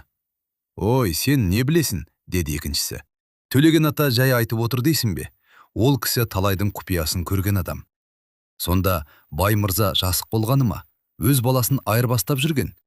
«Білмейм, бірақ өз көзіммен көрмейінше сенбеймін», деп қояды тағы бірі. Әр сөз жүрегіме шоқ тастап жатқандай. Шопанның баласы деген сөз әлі де аузынан түспей тұр жұрттым. Ал төлеген қарияның осы шаңырақтың шын иесі деген сөзі мен үшін әлі де түс секілді. Сол кезде есік сәл ашылып, іштен бір бозбаланың даусы естілді. «Ей, Айдос қайда? Бай мырзаға өзі шақыртып жатыр. Жігіттер, айтсаңдаршы, тау жақтан келіп қалды ма екен?» Көкірегім бүлкете қалды. Демек, мені шынымен күтіп отыр. Қашып кетуге осы соңғы мүмкіндік сияқты сезілді. Бірақ аяқтарым алға тарта берді. Қолымды тұтқаға тағы да қойып, терең тыныстап, есікті жай ғана итеріп қалдым. Іштегі жылу бетіме жып-жылы шарпып өтті. Кең төргі бөлме адамдарға лық толы. Әйелдер бір шетте шулай, еркектер ортаны кең ашып, төлеген қария мен бай мырза отырған жерге қадала қарап қалған. Ауаның шын шайдың иісі, самаурыннан көтерілген бу, адамдардың демі араласып, қапырып жасап жібертті. Мені көрген сәтте біреу дауыстады. «Міне, өзі келді» деді. «Айдос, бері кел». Бәрінің көзі маған қадалды. Өзімді базарға айдап әкелген қой сияқты сезіндім. Біреу күдікпен, біреу мүлде сенімсіз, кейбір әйелдер аянышпен қарап тұр. Тек төр жақтағы Айсұлудың көзін көруге бата алмай, көзімді төмен салдым. «Жақында балам» деді төлеген қария даусы қалтырап. «Бұл әңгіме енді сенсіз жалғаспайды». Төрде бай мырзада отыр екен. Беті бұрынғыдай жалтырап тұрса да, көзі сөнген. Қасында Айсұлу. Бұл жолы ол да өзгеше. Бетіндегі әр сән, әр алтын әшекей артық сияқты. Үсті басы байдың қызына лайық болса да, көзінде әлде бір панасыздық бар. Мені көргенде селк етіп, бір сәтке жанарыма жанарын тіреді де, қайта төмен қарады. Төлеген қолындағы ескі дорбаны жайып, ішінен сарғайған қағаздарды шығарды. Қағаздан әлдеқандай дымқыл, көне иіс шықты. Бәрі тынышталып, бір сәтке үйдің ішінде айыр түссе де, естілердей үнсіздік орнады. «Мынау» деді қария, бірінші хатты көтеріп. «Баяғыда сен жорықта жүрген жылы, бай мырза өз қолымен маған жазған хатым. Қара, мына жеріне өз қолтаңбаңды түсіргенсің». Қолын созып, хатты бай мырзаның алдына қойды. Бай мырза хатты ұстап алып, қалтырап оқи бастады. Еріндері сыбырлап, дауысы ішке кетіп, ештеңе естілмейді. Бір кезде күрсініп, «Иә» деді. «Бұл менің қолым, менің сөзім». Жұрт арасынан біреулер, «Қарашы, шынымен өзі екен ғой. Сонда шынымен бесік ауыстырған ба? Ойбай, сұмдық қой бұл». Шулап қоя берді. Бір ақсақал бұған шамданып, «Үндемеңдер» деді. «Әуелі адамның сөзін тыңдаңдар. Шындықтың дәмі ащы болады». Төлеген тағы бір қағаз шығарды. Бұл жолы кішірек, бірақ үстінде мөрдің ізі бар. «Ал мынау» деді. Сол кезде ауылымызға аты шыққан молданың алдында жазылған мойындау қағазы. Мұнда не делінгенін өзім оқимын. Қария көзілдірігін киіп, әр әріпті ежіктеп оқи бастады. Сөздері бөлменің ішін жаңғырықтыр тұрғандай. «Мен бай мырза, пәленшенің ұлы, өз ойыммен, ешкімнің мәжбүрлеуінсіз, бүгін деп келіп, кедей пәленшенің жаңа туған ұлын өз шаңырағыма апарып, орнына өз ұлымды қалдырамын. Бұл ісіме куә Алла және молда» деген жерге келгенде, жұрт гу етіп кетті. Кеудемді біреу алмас қылышпен тіліп өткендей болды. Кедейдің жаңа туған ұлы. Сол сөзмен екенімді енді ғана толық түсінгендей, денемнен бір жылу көтеріліп, қайта суық қайналып кетті. Тізем дірілдеп, жанымда тұрған қабырғаға сүйене қалмасам, құлап түсер едім. «Жалған» деп жіберді бір әйел. «Бұл не масқара? Бай мырза, шынымен солай болды ма? Айтыңызшы». Бай мырза басын көтермей, хатқа қадалып отырды. Қолындағы қағаз дірілдеп тұр. Ақыры, қолын маңдайына қойып, ауыр күрсініп, «Иә» деді, естілер естілмесін мен. «Иә, бұл да шын». Ол кезде мен басқа едім. Байлықтың соңына түскен, қара басын ғана ойлаған. Сол күннің кесірі, «Міне бүгін алдыңа келді бай мырза» деп өз-өзін сөкті. Зал гүлдеп кетті.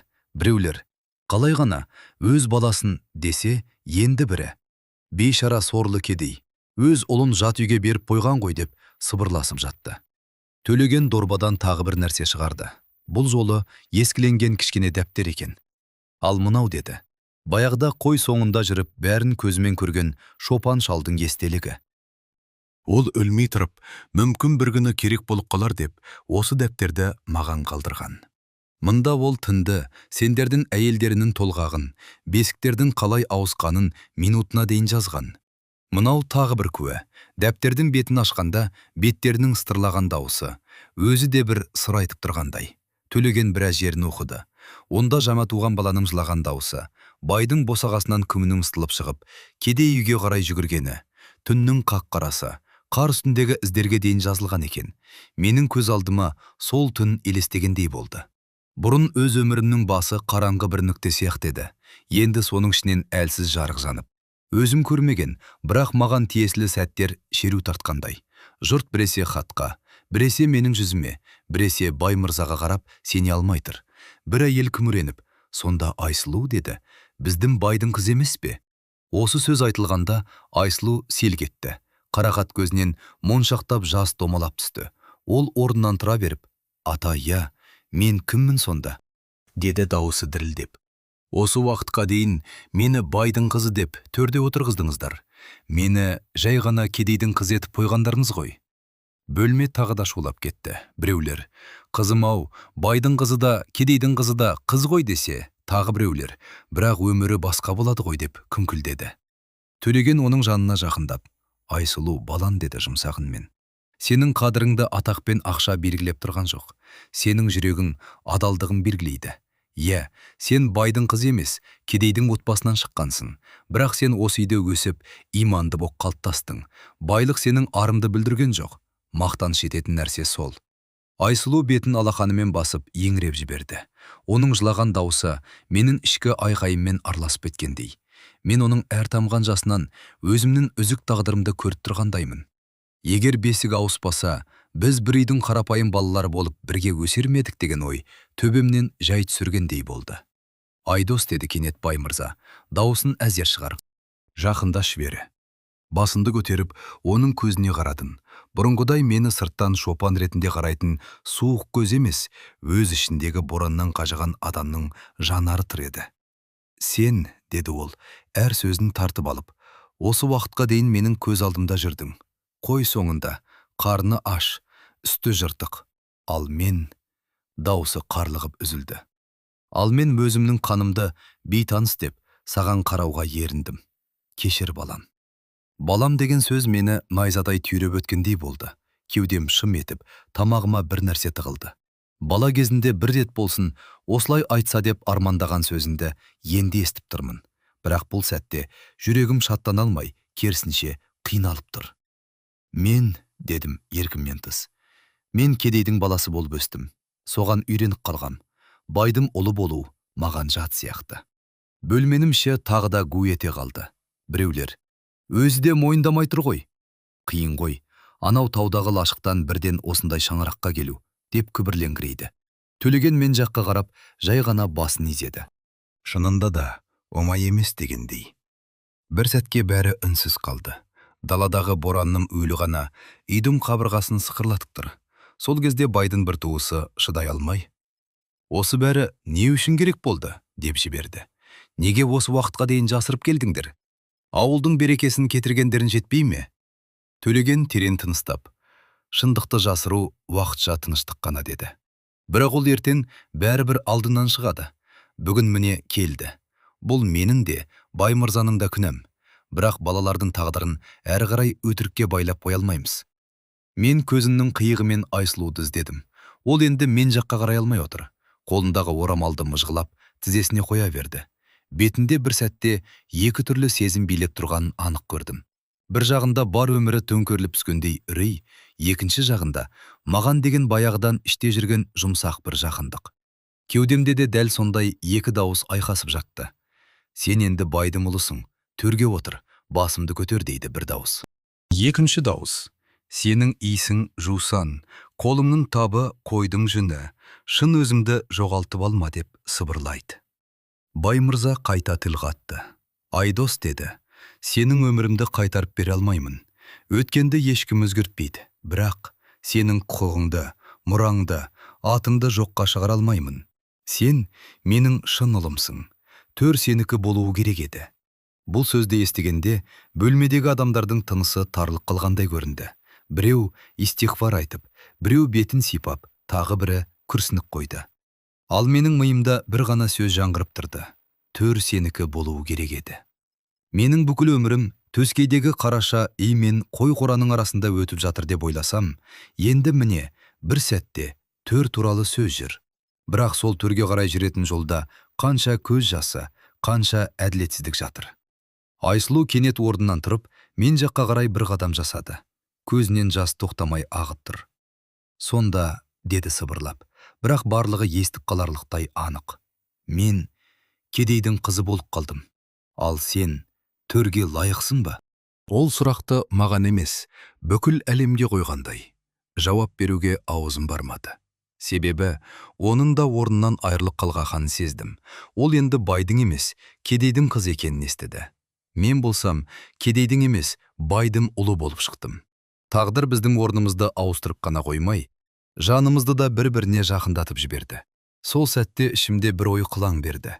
Мүмкін біз баяғыдан бір-бірімізге осылай жақын болуға тиіс едік. Сен кедейдің қызы, мен кедейдің ұлы. Бірақ өмір бізді адастырып, өз орнымызды кеш таптырды. Жұрттың даусы қайтадан көтеріліп, әркім өз пікірін айтып, бір-бірін басып сөйлеп жатыр. Біреулер: «Айдос балам, ертең не істейсің?» деп сұрай бастады. Не істейтінімді өзім де білмейтініме алғаш рет дәл осылай анық көзім жетті. Тау басындағы қыстау маған бүгін ерекше жылы болып елестеді. Бірақ дәл қазір осы үйдің төрінде бар жұрттың көзінше менің тағдырымның жіптері қайта өріліп жатқанында сезіп тұрдым. Жүрегімді бір мезетте екі сезім керді. Бір жағында қорқыныш, бәрі төңкеріліп, өз орнынан ауытқып кеткен әлемге деген үрей. Екінші жағында баяғыдан-ақ бір-біріне жақын жандар болғанымызды мойындатқан, дәлелдеген тағдырдың жұмбақ үйлесіміне деген үнсіз ризашылық. Қарап тұрсам, осының бәрі біздің қолымыздан тыс, әлде қайда жоғарда жазылып қойған бір сценарий сияқты. Ал біз сол сценарийдегі кезек-кезегімен сахнаға шығып жатқан бейшара кейіпкерлерміз. Бірақ енді мен бір нәрсені ақыры түсінгендей болдым. Қандай рөл берілсе де, адам болып қалу өз қолымызда екен. Залдың іші гуілдеп тұр. Біреу күңкілдейді, біреу даусы дірілдеп таспиғын тартады. Терезеден кірген сәл ғана самал пердені баяу қозғап, шамарлас иіспен қымқуыт әңгіменің ауыр ауасын тарқата алмай тұр. Мен бай мырзаның дәл қарсысында, қонақжайдың қақ ортасында отырмын. Өз аяғым өзіме жат. Тіземнің дірілдегенін тоқтата алмаймын. Бай мырзаның даусы кенет анық естілді. Бұрынғыдай өктем емес, шаршаған, әлде бір жүк иықтан емес, жүректен басып тұрғандай. «Уа, жұртым», деді ол, жан жағына көз жүгіртіп, «менің айтарым бар. Бүгін менің өмірімдегі ең ауыр күн, бірақ дәл осы күнді күттім. Өйткені тым кеш болса да, шындықты айтпай кетсем, адам ретінде де, әке ретінде де кешірілмеспін». Бөлмедегі бір әйелдің «Ия Алла» деген сыбдыры жетті құлағыма. Бай мырза қолын дірілдеп орамалына апарып, маңдайындағы терін сүртті.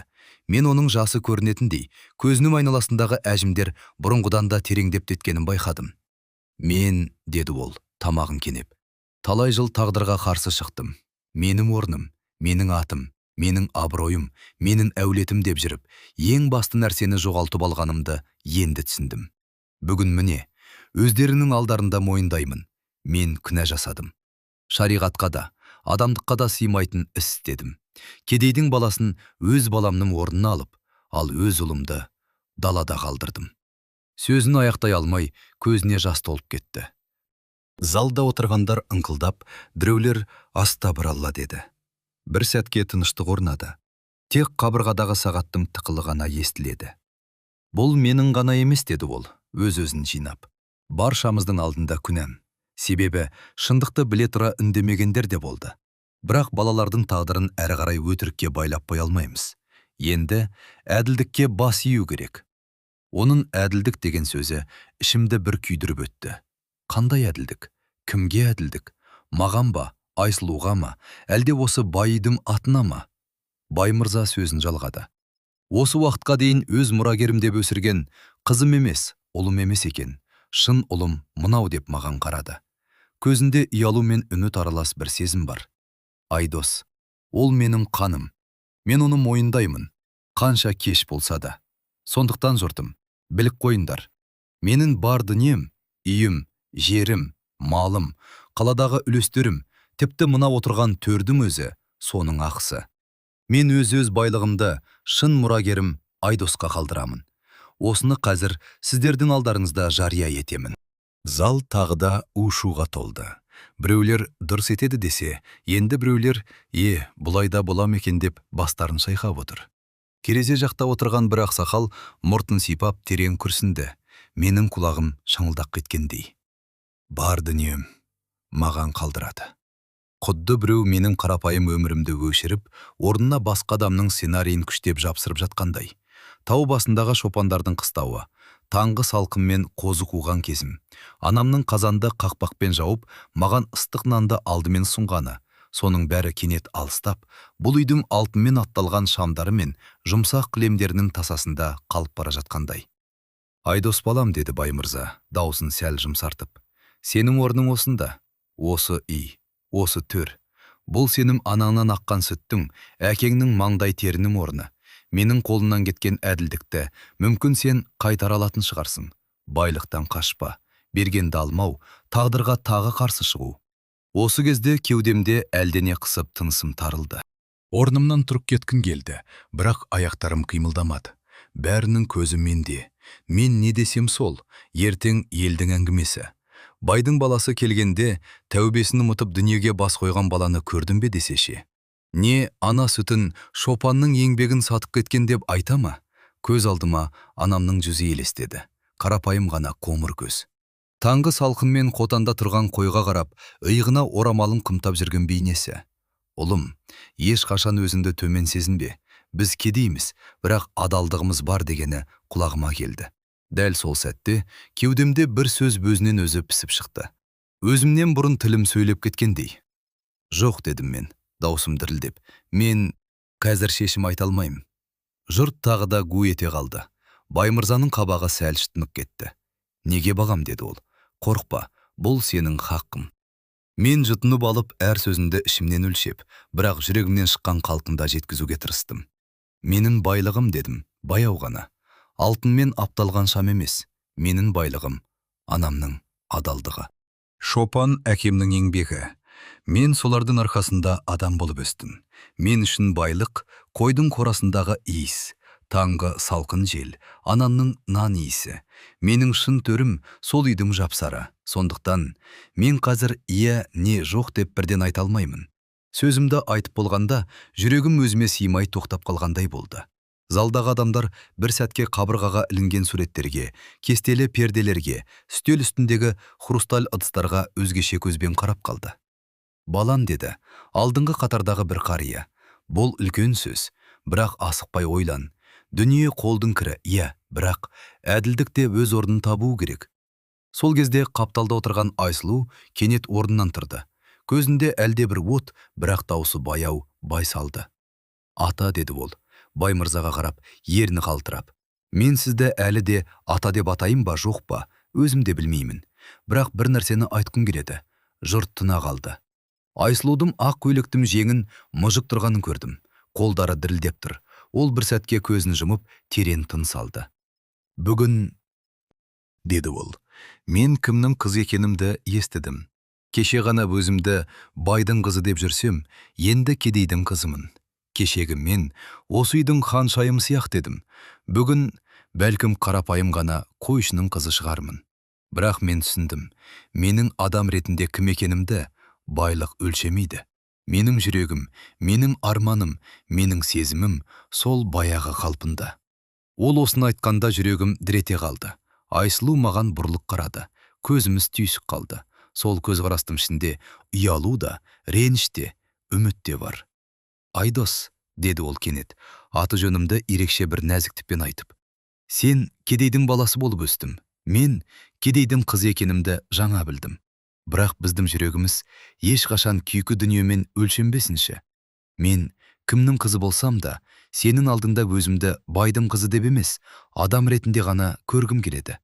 Егер біз бір жолға түсетін болсақ, атақ даңсыз, тек адамдық қадірмен тең дәрежеде болғым келеді. Бұл сөз оның аузынан шығып жатқан жоқ. Кеудесіндегі жан айқайы боп сезілді. Залдағы әйелдер жағы көзіне орамал басып сыбырласып кетті. Бір ақсақал басын изеп, мұның да жаны бар дегендей мензеді. Мен Айсұлудың осы сәттегі бейнесін ешқашан ұмытпайтынымды сездім.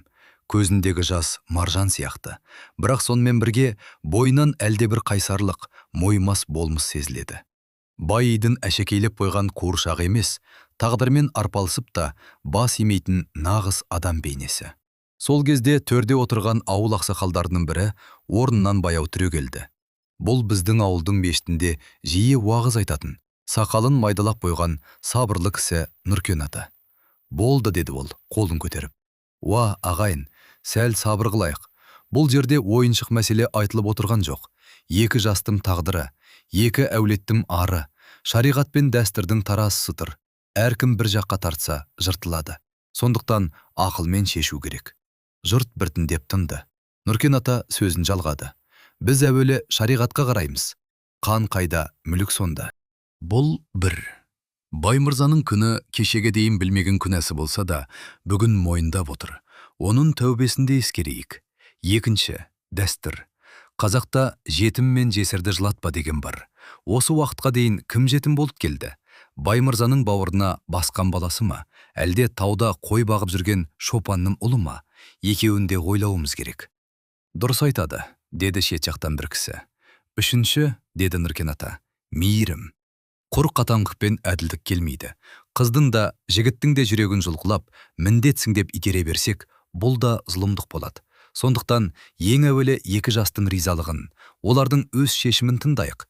Басқа бір ақсақал жуан дауысты, сәл шалт мінездісі сөзге араласты. Бірақ тәртіп деген бар, деді. Қан қай жерде, соған баруы тиіс. Баймырзаның шын баласы Айдос болса, ол осы үйге келсін, мұрагер болсын. Ал Айсұлу өзінің тегіне қайтып барсын. Орнымен кетпеген ду, обал деген сөз бар. Қазір егер бәрін бұлыңғыр қалдырсақ, ел ертең не дейді? Оның осы ел ертем не дейді дегені залға найзадай қадалды. Қазақтың талай тағдыры осы бір сөзден талай рет бұрылып кеткенін іштей сезіп отырмын. Басқа бір қария оған қарсы шықты. Жоқ, олай қатандатпа ағасы. Балалар ойыншық емес, әркім өз тегіне қайтсын деп кесіп айта салу обымай. Бірақ бұл жерде сезім бар. Бірге өскен жылдар бар. Әке деп, ана деп келген жүректер бар. Айсұлудың анасының да, шопанның да адалдығын ұмытпайық. Байлықты қабылдасын, иә, бірақ Айсұлуды да тастамасын. Екеуі егер шын қалаған болса, қайтадан бір-бірін тауып, теңін тауып, өз қасына алсын. Айдос байлықты қабылдап, Айсұлуды да өз қасына алсын деген сөз кеудеме шоқтай тиді. Бір жағынан бұл көптің көкейіндегі әділет сияқты. Екінші жағынан, бірден келісіп кетсем, өзімді сатып жібергендей болам ба деп қорықтым. Залдың әр бұрышынан әртүрлі сөздер ұшып жүрді. Балалардың бақыты қайда? Байлықсызда өмір бар, бірақ әділдік қайда қалады? Орындарымен ауысып, әркім өз тегіне барсын, болды. Жоқ, бұл тіпті ауыр. Әр сөз жүрегіме шеге болып қадалады. Мен үнсіз ғана бәрін тыңдап отырмын. Бәрі мен туралы, менің тағдырым туралы сөйлеп жатыр. Ал мен өзім тек қабырғадағы көне суретке қарап, онда жас Баймырзаның жанында тұрған жас келіншекке назар аударып, оның көзінен әлде анамның бейнесін іздегендеймін. Ішімнен бір ғана ой қайталана береді. Адам болып қалу өз қолымда. Байлыққа да, атаққа да, сөзге де, салтқа да жұтылып кетпей, өзімнің иісімді, жусан иісін, қолымның табын, қойдың жүнін жоғалтпай қалсам екен. Нұркен ата сөзін қайта жалғады. Жарайды, деді ол. Ақылдаса берсек, таңға дейін отырамыз. Сондықтан мәнісін былай қылайық. Баймырза күнәсін мойындап тәубесіне келіп отыр. Бұл жақсы. Мұрагерлік мәселесін шариғат пен заң өз жолымен шешсін. Бірақ біз бүгін екі жасқа зорлық жасамайық. Айдос, саған да айтарым, асықпа. Менің байлығым анамның адалдығы, шопан әкемнің еңбегі деген сөзін бекер сөз емес. Сол байлығынды да, мына жерде ұсынылған байлықты да таразыға салып ойлан. Ал біз үлкендер саған бірден үкім шығармаймыз. Уақыт берейік. Уақыт берейік деген сөзді естігенде, кеудемнен әлде бір шындыққа ұқсас жеңілдік сезімі өтті. Бәрін бүгін шешуге міндетті еместігімді сезгендей болдым. Менің өмірім иә мен жоқтың ортасына сыймайтынын алғаш рет түсінгендеймін. Ал Айсұлу үнсіз ғана қайта орнына отырды. Бірақ оның жанарында ендігі қорқыныштан көрі, өзі таңдаған жолмен жүргісі келетін адамның табандылығы пайда болыпты. Мен оның жанына жақын барып, біз асықпайық, деп сыбырлап айтқым келді. Бірақ жұрттың көзі, сөздің салмағы маған ондай қарапайым пиму жасауға да мүмкіндік бермей тұрды. Бөлменің ішінде әлі де адамдардың дауысы басылмай тұр. Бірі шариғатты, бірі дәстүрді, бірі әділдікті, бірі мейірімді алға тартып, екі жастың тағдырымен ауысып кеткен өмірлердің әділ шешімін табуға тырысып әлек.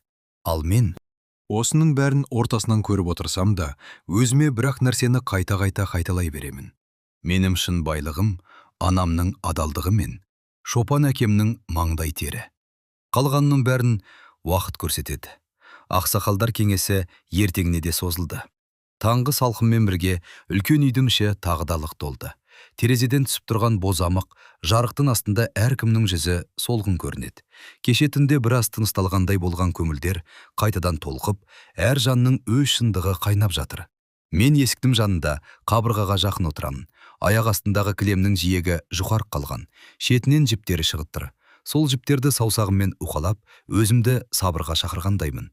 Тіземнің дірілін басқым келеді. Кеудемде күрсінуге айналған ауа тұрып қалғандай. Мүркен ата тағы да сөз бастады. Дауысы баяу, бірақ бүкіл үйді меңгеріп тұр. Кеше әркім өз сөзін айтты, деді ол. Бүгін бітімнің жолын табайық. Қаннан бұрын жан, байлықтан бұрын адамдық деген сөз бар. Соған тоқтайық. Бай мырза, саған анық айтатын уақыт келді. Залдың орта тұсында отырған бай мырза сәл алға еңкейіп, екі қолын бір-біріне айқастыра ұстап отыр. Үлдемен білдегі оранған байдың емес, күнәсін мойындауға дайын қарт адамның бейнесін бірінші рет анық көрдім. Кеудемде әлдебір екіұдай сезім қылт етті. Бір жағында жылдар бойы жиналған реніш, екінші жағында өмірі соңына жақында қалған қарияға деген аяныш. Бай мырза бір сәт көзін жұмып алды да, қайта ашқанда дауысы дірілдеген күйі сөйледі. Мен, деді ол, менің жасағаным кешірілмес. Бір ананың ақ сүтін қор еттім. Бір кедейдің маңдай терін меншіктеп алдым. Бірақ, Нұркен аға, ел, мен енді соның бәрін жасырмай мойындап отырмын. Қанша байлық жинасам да, жүрек түбіндегі қорқыныштан құтыла алмадым. Қорықтым. Өз күнәм өзіммен бірге кетпей, балаларымның үстіне түседі деп қорықтым. Ол сөзін әрең жалғады. Зал іші тым-тырыс. Тіпті сырттағы қорадағы қозылардың маңырағаны да анық естіледі. Айдос, деді сосын маған қарап. Сен алғаш рет менің иіме аяқ басқанда, үстіңнен жусан иісі аңқыттырды. Сол сәт сен маған әлдекімнің көзін еске салдың. Кейін таныдым, сенің анаңның көзі. Сол ұқсастық ішімді күйдірді. Мына сарайдағы әр қабырғадан анаңның назы, Шопан әкеңнің өкпесі көрінетіндей болды. Енді мен шын айтамын, менің байлығымда сенің де сыбағаң бар. Бірақ, деп ол ауыр көсінді. Менің шын мұрагерім сенің жүрегің болса екен. Кек қумай, әділдікті таңдайтын жүрегің. Сөз соңындағы үміт пен қорқынышты қатар сезіп, мойнымнан бір нәрсе басып тұрғандай болды. Көз алдыма қой жайып жүрген Шопан әкем, пеш түбінде қамыр илеумен жүретін анам елестеді. Кедей болса да, ешкімнің ала жібін аттамай, маған адал еңбекпен жиналған бір үзім нанның қадірін үйреткен солардың бейнесі жүрегімді мұтып өтті. Нұркен ата бай мырзаның сөзін естіген соң, қолындағы тасбиығын баяу тарқатып, деді, күнәңді мойындадың, бұл үлкен қадам. Енді мәселе бұлай. Біз үлкендер сенің жеріңді, малыңды, үй жайынды бөліп беруді өзіміз шешпейміз. Заңы бар, шариғаты бар, есебі бар. Бастысы, мына балалардың жүрегіне жара салмайық. Қаннан бұрын жан, байлықтан бұрын адамдық дегелі отырмыз. Соған лайық іс қылайық. Бір шетте отырған бір қария қос қолын тізесіне қойып, дұрыс, деді. Өткен қателік үшін бүгін тағы екі жастың тағдырын талқандау бізге сын. Айдос та, Айсұлу да біздің көз алдымызда өскен балалар. Бірі тау бөктеріндегі кедей ауылдың шағын кешіп өсті, бірі мына орданың төрінде өсті. Екеуінің де көзінде бір нәрсе бірдей, тазалық. Сол тазалықты сақтап қалайық. Айсұлуға көзім түсіп кетті. Бүгін ол бұрынғыдай жалтырақ көйлек кимепті. Әдеттегі ауылдағы қыздар сияқты қарапайым ғана көйлек. Басында ақ орамал. Сырттай қарасаң, байдың қызы екені білінбейтіндей. Бірақ мен оның жанарындағы әлде бір тік мінезді, өз шешімін өзі қабылдауға дайын адамды көріп отырмын. Айдос, деді бір кезде Нұркен ата, сөз сенде. Байлықтан қашсаң да өзің біл, Қабылдасаң да өзің біл. Бірақ сен кеше менің шын байлығым анам мен Шопан әкем дедің. Сол байлығыңды жоғалтпай ақылмен шеш. Мен орнынан тұрғандай болдым да қайта отырдым. Аяқ астым сәл теңселіп өткендей. Кеудемнен шыққан дауыс өз дауысым сияқты емес, біреудікі сияқты шалынды. Мен, дедім, менің байлығым шынымен де анамның адалдығы, Шопан әкемнің маңдай тері. Мына жердегі сарай, мал, есепсіз дүние, бәрі менің қолыма тисе де, жүрегім басқа бір нәрсені қалайды. Мен өзімнің қайдан шыққанымды ұмытқым келмейді. Сондықтан кішкентай кезімнен құм басқан ескі қыстауды елестеттім. Сықырлаған есік, қыстың күні пешке тамызық таба алмай жүрген анам, иығы түскен Шопан әкем. Егер бүгін мен бәрін өзіме алып, оларды тек кедейлікпен өткен бір кезең ретінде ғана еске алсам, мен соларды сатып кеткенмен бірдей боламын. Сондықтан, дедім анық қылып, егер маған осы байлық тиесілі болса, мен оның көп бөлігін кедей ауылдарға бөлгім келеді. Жетім жесірлер көп. Тау бөктеріндегі біз сияқты қыстаулар жетерлік. Оларға жаңа үй салып мал әпергім келеді. Ал өзіме атанам болған Шопан әкеме бір жайлы қыстақ, азын аулақ мал қалса сол жеткілікті. Қалғанның бәрі елге кетсін. Үй іші гу ете қалды. Біреулер жарайсың деп сыбырлады. Біреулер таңданысын жасырмады. Баймырзаның көзіне жас іркілді. Ол қолын маған қарай созғандай болды, бірақ тоқтап қалды. Өзім де оның қасына жақындауға асықпадым. Оның құшағына еліп кетсем, анамның иісін жоғалтып алам ба деп қорықтым. Ал өзің қайда қаласың? Деді кенет бір әже. Байлықты елге таратарсың, атананды да ұмытпассың. Бірақ өзің қайда боласың? Мына ордада ма? Әлде баяғы кедей ауылда ма? Бұл сұраққа дайын жауап жоқ еді. Кеудемде бір емес екі жүрек соғып тұрғандай. Бірі Шопан баласы, бірі байдың үйіне тағдырмен оралған мұрагер. Сол кезде сөзге Айсұлу араласты. Дауысы дірілдемейді, керісінше анық, сенімді. Апа, деді ол, рұқсат болса, мен де бір ауыз айтайын. Менің шешімім дайын. Кеше түнде таңға дейін ойландым. Әкемнің күнәсі, шешемнің көз жасы, Шопан әкенің еңбегі, бәрін таразыға салдым. Менің жүрегім баяғыдан ақ таңдауын жасап қойған. Ол мен жаққа бұрылды, жанарыма тіке қарады. Ол көздерден бұрынғы бала кезден таныс, жылыдықпен қатар жаңа бір мақтаныш сезіледі. Мен, деді ол, өзімді байдың қызы деп сезінуден гөрі, кедей ауылда бірге жүгіріп, бірге ойнаған қыз деп сезінемін. Менің шын өмірім сол. Мен кедейден шыққанымды жасырмаймын, керісінше соны мақтан етемін. Өйткені мені адам еткен сол кедейшіліктің өзі. Сондықтан, Айдос, мен сенің шешіміңді қолдаймын. Байлықты елге таратсаң тарат. Мені де қаласаң сол қарапайым өміріне шақыр. Мен өз таңдауымды жасадым. Мен сенің жүрегіңді таңдадым. Қаласаң, мені сондай өмір күтіп тұрсады. Оның осы сөзін естігенде, кеудемде әлде бір түйін шешілгендей болды. Қанша күннен бері иығымда тұрған ауыр жүк бір сәтке жеңілдеп қалғандай. Нұркен ата жымиып, қызым, деді. Міне, жүректің сөзі осы. Сенің мына сөзің талай күрделі дауды жабатын сөз. Ендеше үлкендер, біз жастардың жүрек таңдауына қарсы шығамыз ба? Бөлмеде отырғандар бір-біріне қарасты. Бірі басын изеді, бірі қарсы емеспіз деді. Ақсақалдардың арасынан біреуі орнынан тұрып, біз үлкендер, деді, өткеннің қателігін қайталамайық. Бір кезде біз сияқты қариялар Баймырзаның да бір беткей шешіміне үнсіз келіскен шығар. Соның салдарын бүгін көріп отырмыз. Енді тағы да екі жастың тағдырына араша түспесек, ертең өзімізді кешіре алмай қаламыз. Сондықтан ел алдында айтайын. Айдос пен Айсұлуды атастырайық. Бұйырса, тойын жасайық. Байлық па, кедейшілік пе, оны уақыт көрсін. Бастысы, адамдығы интакт болсын. Осы сөзден кейін әйелдердің арасынан жеңіл шу естілді. Біреу бата беруге ыңғайланып, ақ ораманын түзеп жатты. Баймырза орнынан әзер дегенде көтерілді. Аяғын әрең басып, мен тұрған жаққа қарай жүрді. Қолын тіземе қойды. Бұл жолы ол бай ретінде емес, күнәсін жуғысы келген әке ретінде көрінді. Айдос, деді ол, даусы қарлығып. Мен сенің алдымда бас иемін. Сенің шешімің мен үшін үкім. Байлықтың көбі елге кетсін дейсің бе? Кетсін. Заңгерлер шақырамыз, құжаттарын жасаймыз. Шопан әкеңе жайлы қыстақ, мал жан өз қолымда. Ал менің шаңырағымда саған бір-ақ орын бар. Мұрагер ретінде емес, ата күнәсін жуатын адал ұл ретінде. Қал, бірге ел ісіне аралас. Өткендегі әділетсіздікті біртіндеп жуып шаяйық. Әкең ретінде сұраттырмын.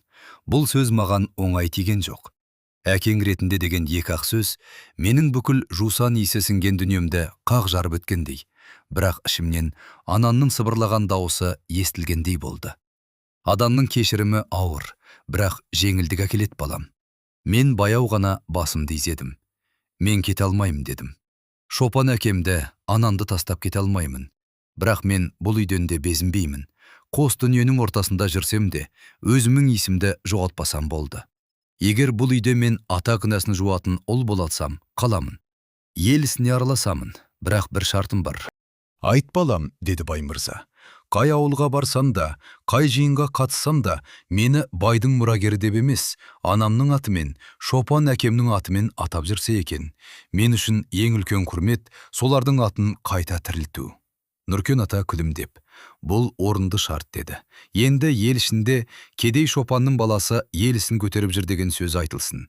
Сонда ғана әділдік орын тапқандай болады. Сол сәт залдың бір шетінен ақ жалдықты бір әже орнынан тұрып қолын жайды. Үй іші лезде тынышталып қалды. Бәріміз бетімізді соғыстырып, батаға дайындалдық. Уа Алла, деді әже жан тәнімен. Өткеннің қателігін бүгінгі ұрпаққа кешіре көр. Кедейдің көз жасын, жетімнің назын ұмыттырма.